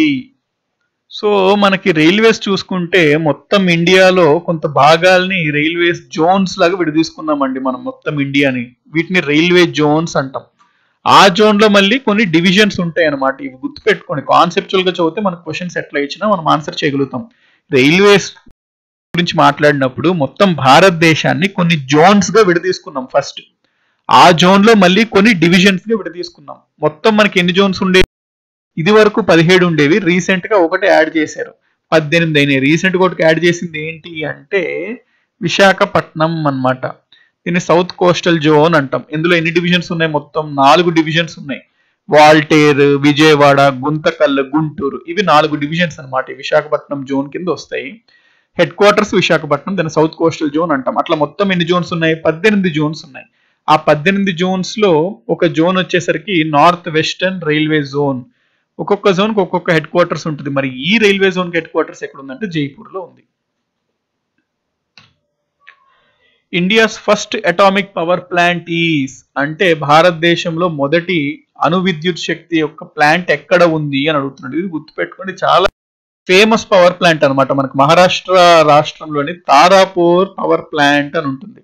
ఇది భారతదేశంలోనే మొదటి అణుశక్తితో నడిచే ప్లాంట్ అన్నమాట. ఇక్కడ మీకు ఇమేజ్ కూడా చూపించవచ్చు, ఇదిగోండి, ఇది చూడండి, చాలా ఫేమస్. ఇది Tarapur nuclear plant. Nuclear plant అన్న అటామిక్ ప్లాంట్ అన్న ఒకటే, అణు విద్యుత్ ప్లాంట్ అనమాట. అది ట్యాప్స్ అని కూడా అంటాం దీన్ని, తారాపూర్ అటామిక్ పవర్ స్టేషన్. ఇది భారతదేశంలోనే మొదటి న్యూక్లియర్ పవర్ ప్లాంట్. దీని యొక్క కన్స్ట్రక్షన్ 1962లో మొదలై 1969కి పూర్తయి 1969 నుంచి ఇది తన ఆపరేషన్స్ ని స్టార్ట్ చేసింది అనమాట ప్లాంట్. ఇది యాక్చువల్ గా మనం ఇందాకే అనుకున్నాము ఈ బిట్ ని, the largest river of, already మళ్ళీ రిపీట్ అయింది. సో దీన్ని నేనేం చేస్తాను అంటే the largest of east flowing reverse of peninsular India అని క్వశ్చన్ అడుగుతాను. ఆప్షన్స్ అప్పుడు వేరే ఉంటాయి. ఫర్ ఎగ్జాంపుల్ నేను ఈస్ట్ ఫ్లోయింగ్ అన్నాను కాబట్టి దీన్ని గోదావరి అని పెడతాను. ఇప్పుడు చెప్పండి, మనం ఇందాక వెస్ట్ ఫ్లోయింగ్ లో అన్నిటికన్నా నర్మదా పెద్దది అనుకున్నాం. ఇప్పుడు east flowing reverse. East flowing reverse అంటే ఏంది? ఎక్కడో పుట్టి తూర్పు వైపు ప్రవహించి బే ఆఫ్ బెంగాల్లో, బెంగాల్ మహాసముద్రంలో కలుస్తుంటాయి. అటువంటి నదుల్లో పెనిన్సులర్ ఇండియాలో అంటే ద్వీపకల్ప భారతదేశంలో యొక్క తూర్పు ప్రవహించే నదులలో అతిపెద్ద నది ఏది అంటే గోదావరి నది అండి, గుర్తుపెట్టుకోండి. దీన్ని దక్షిణ గంగా అని కూడా అంటారు. ఇదిగోండి ఇక్కడ మనం చూసుకుంటే గోదావరి రివర్ ఉంది కూడా, అతిపెద్ద నది. దాని తర్వాత కృష్ణ అనమాట second. Next Jayakwadi or Paithan hydroelectric project అంటే జల విద్యుత్ ప్లాంట్ అన్నమాట ఇది. జైక్వాది అంటాం లేకపోతే పైథాన్ అంటాం. ఇది మన ఇండియా మరియు జపాన్ యొక్క కొలాబరేషన్ తో, జపాన్ సాయం తీసుకొని మనము జపాన్ కలిసి ఈ జైక్వాది లేకపోతే పైథాన్ అనే ఒక జల విద్యుత్ కేంద్రాన్ని, హైడ్రో ఎలక్ట్రిక్ ప్రాజెక్ట్ అనేది మనము కన్స్ట్రక్ట్ చేసుకున్నాము. అయితే ఇది ఏ నది పైన దీన్ని మనం నిర్మించాము అనేది క్వశ్చన్ అన్నమాట. ఇది గోదావరి రివర్ అండి. అంటే మనకి మహారాష్ట్రలోని గోదావరి నది ప్రవహిస్తుంటది. ఆ గోదావరి రివర్ పైన ఈ జల విద్యుత్ కేంద్రం అనేది కట్టడం జరిగింది. World forestry day is observed on March 21. ఇది డైరెక్ట్ గుర్తుపెట్టేసుకోవాలి, ఎట్లాంటివి కూడా అడుగుతుంటాడు.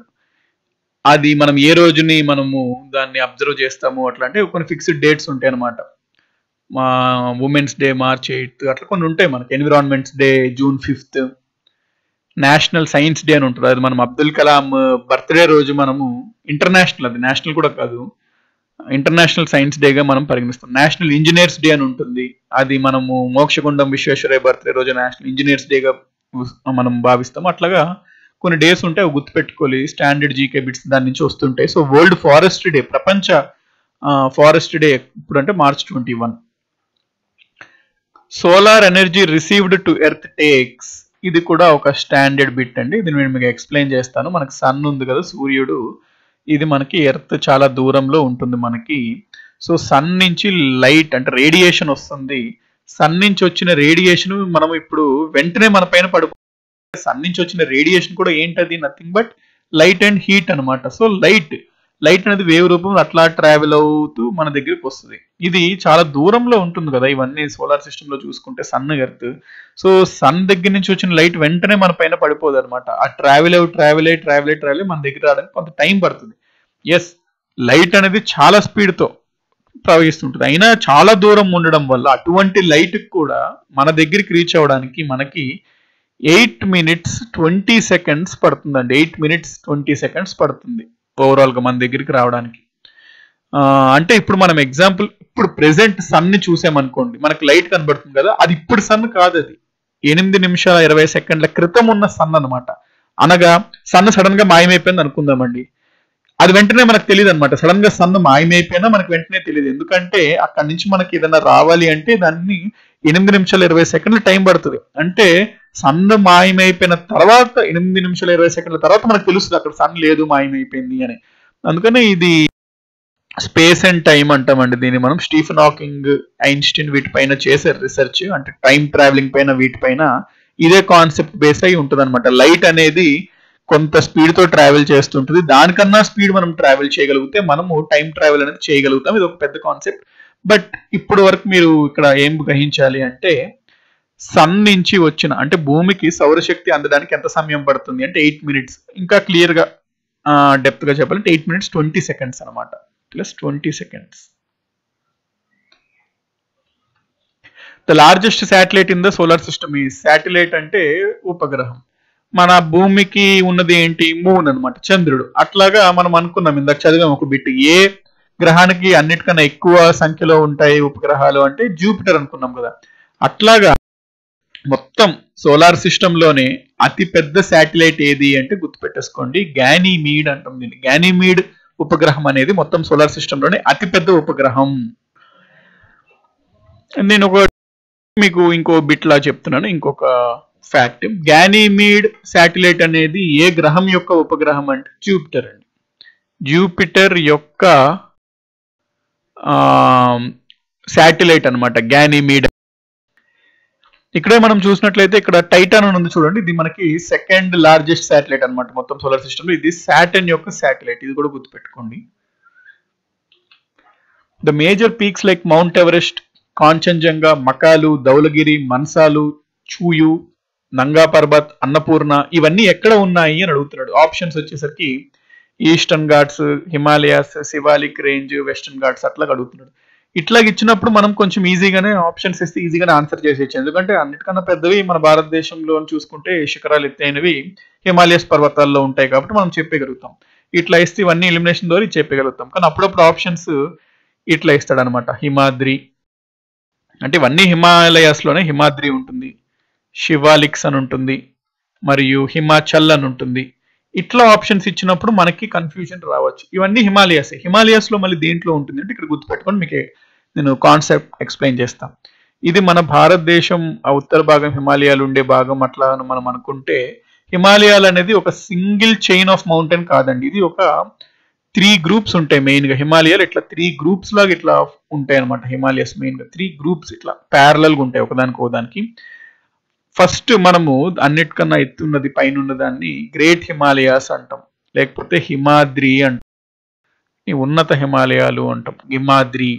మధ్యలో ఉన్న వాటిని మనము హిమాచల్ అంటాం, కింద ఉన్న వాటిని మనము శివాలిక్ అంటాం. అన్నిటికన్నా ఇవి ఎత్తుగా ఉంటాయండి. గ్రేటర్ హిమాలయాస్ అంటాం వీటిని మనము.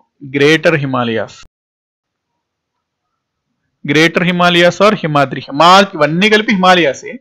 అందులో 3 భాగాలు. అందులో హిమాద్రి ఆర్ గ్రేటర్ హిమాలయాస్ లో ఎత్తైన శిఖరాలు లైక్ మౌంట్ ఎవరెస్ట్ చూసుకోండి, కంచన్జంగా, నంగా పర్వత, అన్నపూర్ణ, మకాలు, ధౌలగిరి, మన్సాలు, చూయు, నంగా పర్వత, అన్నపూర్ణ ఇవన్నీ అక్కడ ఉంటాయి హిమాద్రిలో, గ్రేటర్ హిమాలయాలు. South west monsoon contributes dash of the total rain in India అంటే నైరుతి ఋతుపవనాలు భారతదేశంలో మొత్తం వర్షాలలో ఎంత శాతం దోహద చేస్తాయి? మనకి భారతదేశానికి వచ్చే వర్షపాతంలో అత్యధికంగా వచ్చేది ఎక్కడి నుంచి అంటే నైరుతి ఋతుపవనాలు. నైరుతి ఋతుపవనాలు అంటే ఏం లేదండి, ఇక్కడి నుంచి మనకి గాలులు ఇట్లా వీస్తాయి, వీచి మనకి ఇక్కడ వర్షాలు అనేవి మనకి ఇస్తుంటాయి అనమాట. వీటినే మనం ఇంగ్లీష్ లో సౌత్ వెస్ట్ మాన్సూన్స్ అంటాము, తెలుగులో నైరుతి ఋతుపవనాలు అంటాం. మాక్సిమం మనకు వచ్చే రెయిన్ఫాల్ సౌత్ వెస్ట్ మాన్సూన్. తర్వాత ఏమవుతుందంటే ఈ సౌత్ వెస్ట్ మాన్సూన్ ఈ గాలులు మళ్ళీ తిరిగి ఈ విధంగా మనకి వింటర్ సీజన్ లో మనకి వింటర్ వచ్చినప్పుడు ఈ విధంగా ప్రవహిస్తాయి బ్యాక్. వీటిని మనము నార్త్ ఈస్ట్ మాన్సూన్స్ అంటాం. ఈ నార్త్ ఈస్ట్ మాన్సూన్స్ నుంచి కూడా కొన్ని ప్రదేశాలు నెల్లూరు, చెన్నై వీటి దగ్గర వర్షాలు వస్తాయండి. కాకపోతే మనకి భారతదేశం మొత్తంలో మాక్సిమం రెయిన్ఫాల్ వచ్చేది సౌత్ వెస్ట్ మాన్సూన్స్ నుంచే. ఎంత శాతం మొత్తం మనకు వచ్చే వర్షపాతంలో సౌత్ వెస్ట్ మాన్సూన్స్ నుంచి వస్తాయంటే దాదాపుగా 86% వరకు వర్షపాతం దీని నుంచే వస్తుంది. సో అత్యధికంగా మనకి నైరుతి ఋతుపవనాల నుంచే వర్షపాతం అనేది వస్తుంది. The Shimla convention is an agreement that sets అంటే షిమ్లా కన్వెన్షన్ అంటే ఏమిటి అని అడుగుతున్నాడు. మనకి 1914లో యూకే అంటే అప్పుడు మనల్ని బ్రిటిష్ పాలించేవారు కాబట్టి వాళ్ళకి ప్లస్ చైనా ప్లస్ టిబెట్ వీళ్ళు ముగ్గురు కలిసి ఇండియాకి టిబెట్ కి మధ్యలో బార్డర్ గురించి కొన్ని వివాదాలు వచ్చినప్పుడు అది చర్చించుకోవడానికి షిమ్లాలో కాన్ఫరెన్స్ లాంటిది పెట్టుకున్నారు. కాన్ఫరెన్స్ అన్న కన్వెన్షన్ అన్న ఒకటే, అకార్డ్ అని కూడా అంటాం దీన్ని, షిమ్లా అకార్డ్ అని. So Shimla convention Shimla conference అనేది దేనికోసం అంటే boundary between India and Tibet కోసం. ఇక్కడ మీరు ఇమేజ్ చూడొచ్చు, వీలే అనమాట. షిమ్లా కన్వెన్షన్ లో 1914లో అటెండ్ అయిన 3 దేశాల యొక్క ప్రతినిధులు. సో ఆన్సర్ ఇది. ఇండియా టిబెట్ యొక్క బార్డర్ గురించి షిమ్లాలో 1914లో ఒక కన్వెన్షన్ పెట్టుకున్నారు. దాన్నే మనము షిమ్లా కన్వెన్షన్ అని అంటాము. Project tiger was started in 1973 standard bit అండి ఇది. Project tiger was started in 1973. మనకి ఈ విధంగా ప్రాజెక్ట్ టైగర్ తో పాటు ప్రాజెక్ట్ ఎలిఫెంట్ అని, ప్రాజెక్ట్ స్నో లెపర్డ్ అని అట్లా ఉంటాయి. వాటి సంవత్సరాలు కూడా మనం తెలుసుకోవడం అనేది ఇంపార్టెంట్. ఎందుకంటే ఇక్కడ ఇది ఒక టైప్ ఆఫ్ క్వశ్చన్స్ అడుగుతున్నాడు అని సంకేతం అనమాట. ఏదైనా ఒక క్వశ్చన్ మనం చూసామంటే కేవలం ఆ క్వశ్చనే కాకుండా క్వశ్చన్ ఎట్లా అడుగుతున్నాడు, దేని గురించి అడుగుతున్నాడో తెలుసుకొని అదే కాన్సెప్ట్ తో ఇంకా ఫర్దర్ గా వాడు ఏమేమి క్వశ్చన్స్ అడగచ్చు అనేది మనమే యాంటిసిపేట్ చేసుకొని అంటే ముందే మనము దాన్ని గెస్ చేసి మనం చదువుకోవాలి అవి. ఫర్ ఎగ్జాంపుల్ ప్రాజెక్ట్ టైగర్ 1973 అని చదివాం, వెంటనే మీకు థాట్ రావాలి ప్రాజెక్ట్ ఎలిఫెంట్ ఉంది కదా, ప్రాజెక్ట్ స్నో లెపర్డ్ ఉంది కదా, అవి ఎప్పుడు, అవి ఏ ఇయర్ అని చదివేయాలన్నమాట. నెక్స్ట్ ప్రాజెక్ట్ టైగర్ అనేది 1973లో లాంచ్ చేశారు. ఇది ఎందుకు అంటే టైగర్స్ ని పరిరక్షించడం కోసం. మన భారతదేశంలో 20th సెంచురీ బిగినింగ్ లో అంటే 1900 ఆ టైంలో ఎంత అంటే దాదాపుగా 40,000 పులులు ఉండేవంట, చాలా ఎక్కువ అది. అటువంటిది ఇప్పుడు కేవలం 4,000 ఉన్నాయన్నమాట. 4,000 నుంచి 5,000 మధ్యలో ఉన్నాయి ఇప్పుడు ప్రెసెంట్ పుల్లు. ఇది కూడా ఇంత ఉన్నాయి ప్రెసెంట్ అంటే దాన్ని ఎఫర్ట్స్ 1973 లాంచ్ చేసిన ప్రాజెక్ట్ టైగర్ ఎఫర్ట్స్ అనమాట. ఎందుకంటే అప్పుడు బాగా తగ్గిపోయింది. అప్పుడు మన ప్రభుత్వం పులులను పరిరక్షించుకోవాలని చెప్పి చాలా చర్యలు తీసుకున్నారు ప్రాజెక్ట్ టైగర్ క్రింద. వాటి యొక్క ఫలితమే ఈ రోజు మనం కొంతవరకు ఇంప్రూవ్ చేయగలిగాం పులుల యొక్క సంఖ్య భారతదేశం. కాటన్ పోలీస్ ఆఫ్ ఇండియాగా పిలువబడే నగరం ఏది అని అడుగుతున్నాడు. కాటన్ పోలీస్ అంటే పత్తి బాగా ఇక్కడ అంటే టెక్స్టైల్స్ కానీ కాటన్ కానీ బాగా ఫేమస్ అనమాట ఈ నగరం. ఏ నగరాన్ని మనం పిలుస్తామో అట్లాగా అని అడుగుతున్నాడు ఇక్కడ క్వశ్చన్. మనము ముంబైని కాటన్ పోలీస్ ఆఫ్ ఇండియాగా పిలుస్తాం అనమాట. ఎందుకంటే అక్కడ ఫైన్ కాటన్ అనేది ప్రొడ్యూస్ అవుతుంది. మనకు తెలుసు మహారాష్ట్రలో బ్లాక్ కాటన్ సాయిల్ ఉంటుంది, నల్ల మట్టి అనేది, అది కాటన్ కి చాలా మంచిది. అటువంటి రాష్ట్రంలో ఉన్న ముంబై సిటీని మనము కాటన్ పోలీస్ ఆఫ్ ఇండియా అని అంటాము. Next, India established Durgapur, Rourkela and Bhilai steel plants in collaboration with. మన భారతదేశంలో ముఖ్యంగా ఇది సెకండ్ 5 year ప్లాన్ ఆ టైంలో అండి, జనరల్గా ఆ టైంలో లాంచ్ చేశారు. మన బాగా ఫేమస్ అయిన 3 స్టీల్ ప్లాంట్స్ ఉంటాయి. ఒకటి Durgapur, next Rourkela, next Bhilai steel plant అనమాట. వైజాగ్ లో ఉన్న స్టీల్ ప్లాంట్ స్టీల్ ప్లాంట్స్ ఇవన్నీ ఏరియా పేర్లు అక్కడ ఉన్నాయి. ఇవి మనం ఎవరి సహకారంతో నిర్మించమన్నది కూడా చాలా స్టాండర్డ్ బిట్స్, మీరు గుర్తుపెట్టుకోవాలి ఫ్రెండ్స్ ఇది మనం. సో దుర్గాపూర్ అనేది వెస్ట్ బెంగాల్ రాష్ట్రంలో ఉంటుంది. ఇది మనము రష్యా సపోర్ట్ తీసుకున్నాము. ఓకే, ఇక్కడ యాక్చువల్లీ సారీ అండి, దుర్గాపూర్ కదా, దుర్గాపూర్ వెస్ట్ బెంగాల్ అనేది మనకి గ్రేట్ బ్రిటన్. ఇది ఎట్లా గుర్తుపెట్టుకోవచ్చు అంటే, మనకి జనరల్ గా బ్రిటిష్ వాళ్ళకి అప్పట్లో ఎక్కువ స్థావరం, వాళ్ళకి మెయిన్ సెంటర్ ఏది స్టేట్ అంటే కోల్కతా, వెస్ట్ బెంగాల్. అందుకని వెస్ట్ బెంగాల్లో ఉన్న దుర్గాపూర్ గ్రేట్ బ్రిటన్ అట్లా గుర్తుపెట్టుకోవాలండి మనం, ఎందుకంటే మెమరీ బేస్డ్ క్వశ్చన్స్ అనమాట ఇవి. సో మనం ఏదో ఒక రకంగా షార్ట్ కట్ ఏదో ట్రిక్ పెట్టుకుని అట్లా గుర్తుపెట్టుకుంటే ఈజీగానే గుర్తుంటుంది. దుర్గాపూర్ కొంచెం కన్ఫ్యూజ్ అయినా మనకి ఆన్సర్ మళ్ళీ వెంటనే స్ట్రైక్ అవుతుంది. ఫర్ ఎగ్జాంపుల్ చూడండి, దుర్గాపూర్ వెస్ట్ బెంగాల్ అంటే గ్రేట్. బిలాయ్ కొంచెం ఇది ఏదో రష్యా లాగా పేరులాగా ఉంది అని చెప్పి ఇది రష్యా అని గుర్తుపెట్టుకోండి. బిలాయ్ అనేది రష్యన్ కొలాబరేషన్, అంటే రష్యా దేశంతో మనము కొలాబరేట్ అయ్యి బిలాయ్ స్టీల్ ప్లాంట్ అనేది పెట్టాం. రూర్కేలా అంటే ఇది జర్మనీ అనమాట. సో ఆన్సర్ వచ్చేసరికి Great Britain, Germany and Russia. Durgapur వచ్చేసరికి Great Britain, Rourkela Germany, Bhilai Russia. The pass located at the southern end of the Nilgiri hills in South India is called. Passes అని ఉంటాయండి మనకి, ఆర్ దీన్నే మనం గ్యాప్స్ అని కూడా అంటాము. పాసెస్ ఆర్ గ్యాప్స్ అంటే ఏం లేదు, ఇప్పుడు మనకి ఇక్కడ కొండలు ఉన్నాయి అనుకోండి, ఇట్లా కొండలు చైన్ లాగా వెళ్తాయి, ఈ మధ్యలో కొంత భాగం మామూలుగా భూమిలాగా ఇట్లా ఉంటుంటుంది అనమాట, నేలలాగా.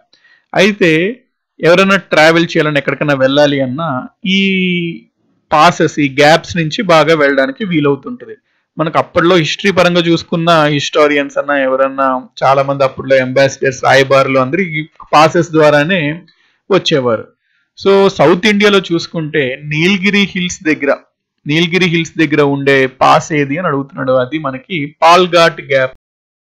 దక్షిణ భారతదేశంలోని నీలగిరి కొండల దక్షిణ చివర ఉన్న కనుమను ఏమని అంటారు అంటే పాల్ఘాట్ గ్యాప్. భారతదేశంలోని కింద ముఖ్యమైన నదులలో ఏది పశ్చిమ కనుమల నుండి ఉద్భవించలేదు? ఇది important. Which of the following important rivers of India does not originate from the western Ghats? మనము డయాగ్రామ్ చూసుకుంటే వెస్టర్న్ ఘాట్స్ ఎక్కడ వస్తాయి? ఇక్కడ వస్తాయి. చాలా నదులు మనకి ఇక్కడ నుంచి ఇట్లా పుడుతుంటాయి అనమాట, గోదావరి అన్న, కృష్ణ అన్న. అయితే కొన్ని నదులు ఇక్కడి నుంచి కాకుండా వేరే ప్రాంతం అంటే వెస్టర్న్ ఘాట్స్ నుంచి జన్మించవు, వాటి యొక్క జన్మస్థలం వెస్టర్న్ ఘాట్స్ లో ఉండవు. అటువంటి రివర్ ఏది అని ఇక్కడ క్వశ్చన్ మనకి అడుగుతున్నాడు. గోదావరి, కృష్ణ ఆల్రెడీ మనకు తెలుసు ఇక్కడే నుంచే జన్మిస్తాయి అని. నెక్స్ట్ కావేరి, మహానది మిగిలిందండి.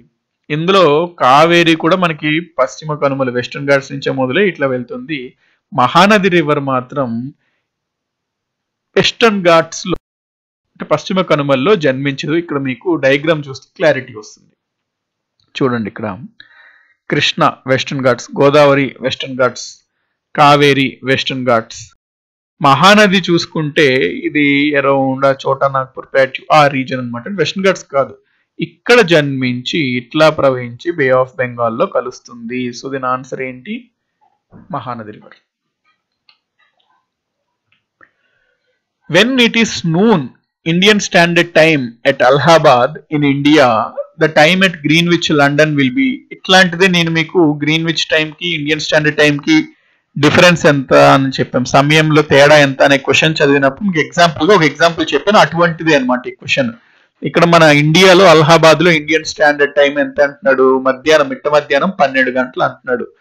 అయితే మన దగ్గర మిట్ట మధ్యాహ్నం 12 గంటలు అయితే లండన్ లో గ్రీన్విచ్ అనేది ఒక ప్రదేశం అండి. ఆ లండన్ లో గ్రీన్విచ్ లో టైం ఎంత ఉంటుంది అని క్వశ్చన్ అడిగాడు. ఇక్కడ మీరు గుర్తుపెట్టుకోవాల్సింది ఏంటంటే దీన్ని మనం గ్రీన్విచ్ మెరిడియన్ టైం అంటాము, దీన్ని ఇండియన్ స్టాండర్డ్ టైం అంటాం. ఈ రెండింటికి మధ్య డిఫరెన్స్ ఎంత అని చదువుకున్నాం, అప్పుడు 5:30 గంటలు అని చదువుకున్నాం. వాళ్ళు మనకన్నా 5:30 గంటలు వెనకాల ఉంటారు అనమాట. ఎందుకంటే సమయం అనేది ఎప్పుడు తూర్పు నుంచి పశ్చిమ వైపు ఇట్లా వెళ్తుంది సమయం.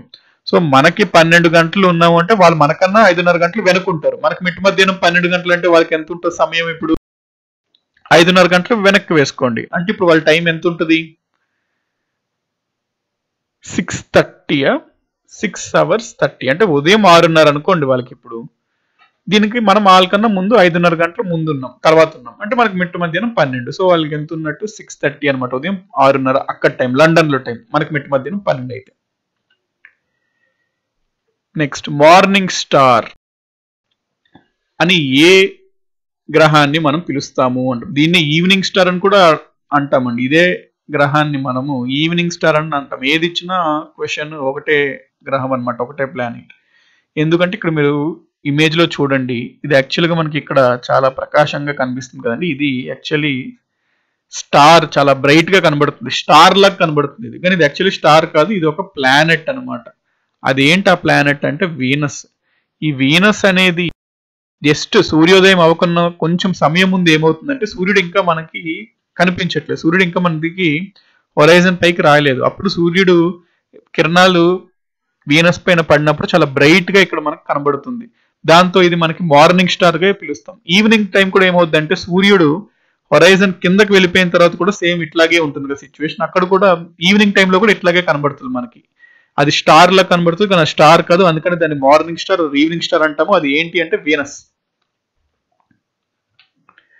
Which of the following pairs is correct అంటున్నాడు. ఇక్కడ మీరు చూసుకుంటే పారాదీప్, మంగళూరు, కండ్లా, ట్యూటికార్న్ ఇవన్నీ సీ పోర్ట్స్ అనమాట, అంటే రేవు పట్టణాలు. ఏ రాష్ట్రాల్లో ఉన్నాయో మ్యాచ్ చేయాలి. పారాదీప్ అనేది ఏ రాష్ట్రంలో ఉంటుంది మనకి, ఇది ఇండియా అనుకుంటే ఇక్కడ ఉంటుంది, ఒరిస్సా రాష్ట్రంలో ఉంటుంది మనకు పారాదీప్ పోర్ట్ అనేది. చాలా ఇంపార్టెంట్ పోర్ట్ ఇది ఇండియాలో. నెక్స్ట్ మంగళూరు పోర్ట్ అంటాడు. మంగళూరు అంటే మనకు తెలుసు కర్ణాటకలో ఉంటుంది అనమాట, ఇది మంగళూరు పోర్ట్. సో ఇది కూడా కరెక్ట్ గా మ్యాచ్ చేయలేదు. గుజరాత్ లో కండలా, ఇది కరెక్ట్ అనమాట. మనం గుజరాత్ చూసుకుంటే ఇక్కడ కండలా పోర్ట్ ఉంటుంది, అది గుజరాత్ లో ఉంటుంది. సో ఆన్సర్ ఇది. ట్యూటికార్న్ చూసుకుంటే మనకి ఎక్కడ ఉంటుందంటే తమిళనాడులో ఉంటుందండి ట్యూటికార్న్. సో తమిళనాడులో ట్యూటికార్న్ ఉంటుంది. సో ఇది రాంగ్. ఆన్సర్ వచ్చేసరికి గుజరాత్ లో కండలా.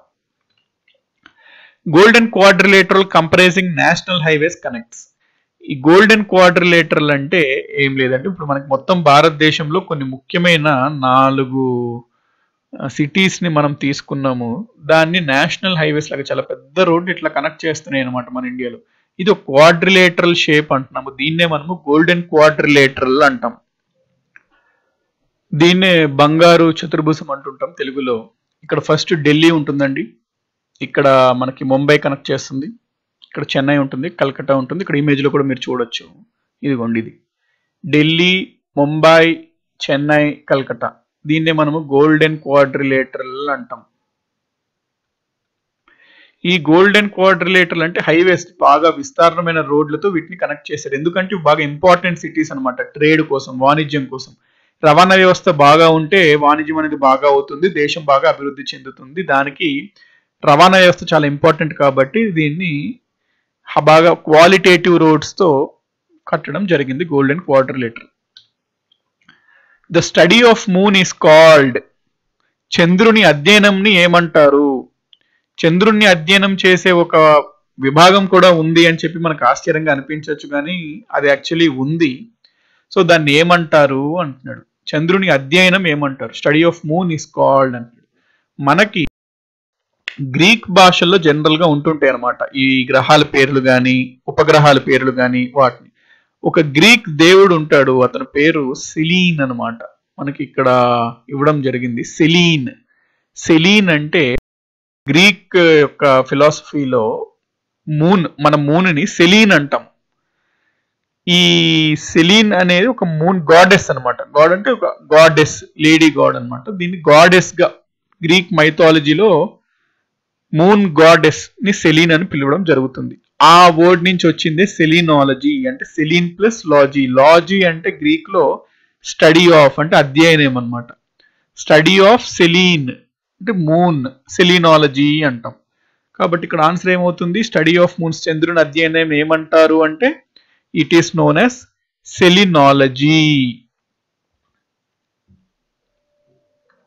ఇంకోటి ఇట్లాగనే మనకి డిఫరెంట్ స్టడీ ఆఫ్ కూడా ఇట్లాంటి స్టాండర్డ్ బిట్స్ అండి. స్టడీ ఆఫ్ డిఫరెంట్ వాటిని ఏమంటారు అంటాడు.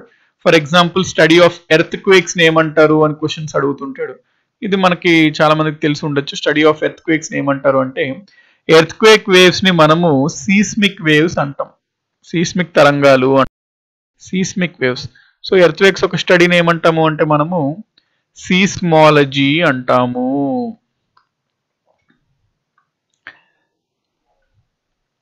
స్టడీ ఆఫ్ యానిమల్స్ ని ఏమంటాము? యానిమల్స్ అంటే జూ. స్టడీ ఆఫ్ అంటే లాజీ. జూఆలజీ అంటే స్టడీ ఆఫ్ యానిమల్స్. అదే విధంగా మనకి పక్షుల యొక్క అధ్యయనం, స్టడీ ఆఫ్ బర్డ్స్ ని ఏమంటాము అని అడుగుతుంటాడు. అప్పుడు ఎగ్జాంపుల్ ఆర్నిథాలజీ అంటాము. స్టడీ ఆఫ్ బర్డ్స్ ని ఆర్నిథాలజీ అంటాము. అదే విధంగా కొన్ని ఎగ్జామ్స్ లో మనకి స్టడీ ఆఫ్ ఇన్సెక్ట్స్ అంటాడు. ఇన్సెక్ట్స్ అంటే పురుగులు, దాన్ని ఏమంటారు అంటే గుర్తుపెట్టుకోండి ఎంటమాలజీ. స్టడీ ఆఫ్ ఇన్సెక్ట్స్ అంటాం అన్నమాట, ఎంటమాలజీ. అదే విధంగా వెదర్ ఉంటుంది కదా మనకి, వాతావరణం. వాతావరణం యొక్క అధ్యయనాన్ని ఏమంటాము అంటే meteorology. Study of weather is known as మెటీరియరాలజీ.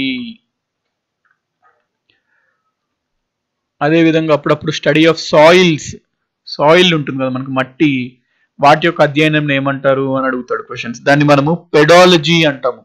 Study of soils is known as pedology. Soils యొక్క స్టడీని మనము పెడాలజీ అంటాం. అట్లాగా ఒక క్వశ్చన్ వచ్చినప్పుడు మనకి దాన్ని రిలేట్ చేసుకొని చాలా ఇన్ఫర్మేషన్ మనం కనుక నేర్చుకున్నట్లయితే ఎటువంటి క్వశ్చన్ ఇచ్చినా మనం ఆన్సర్ చేయగలుగుతాం.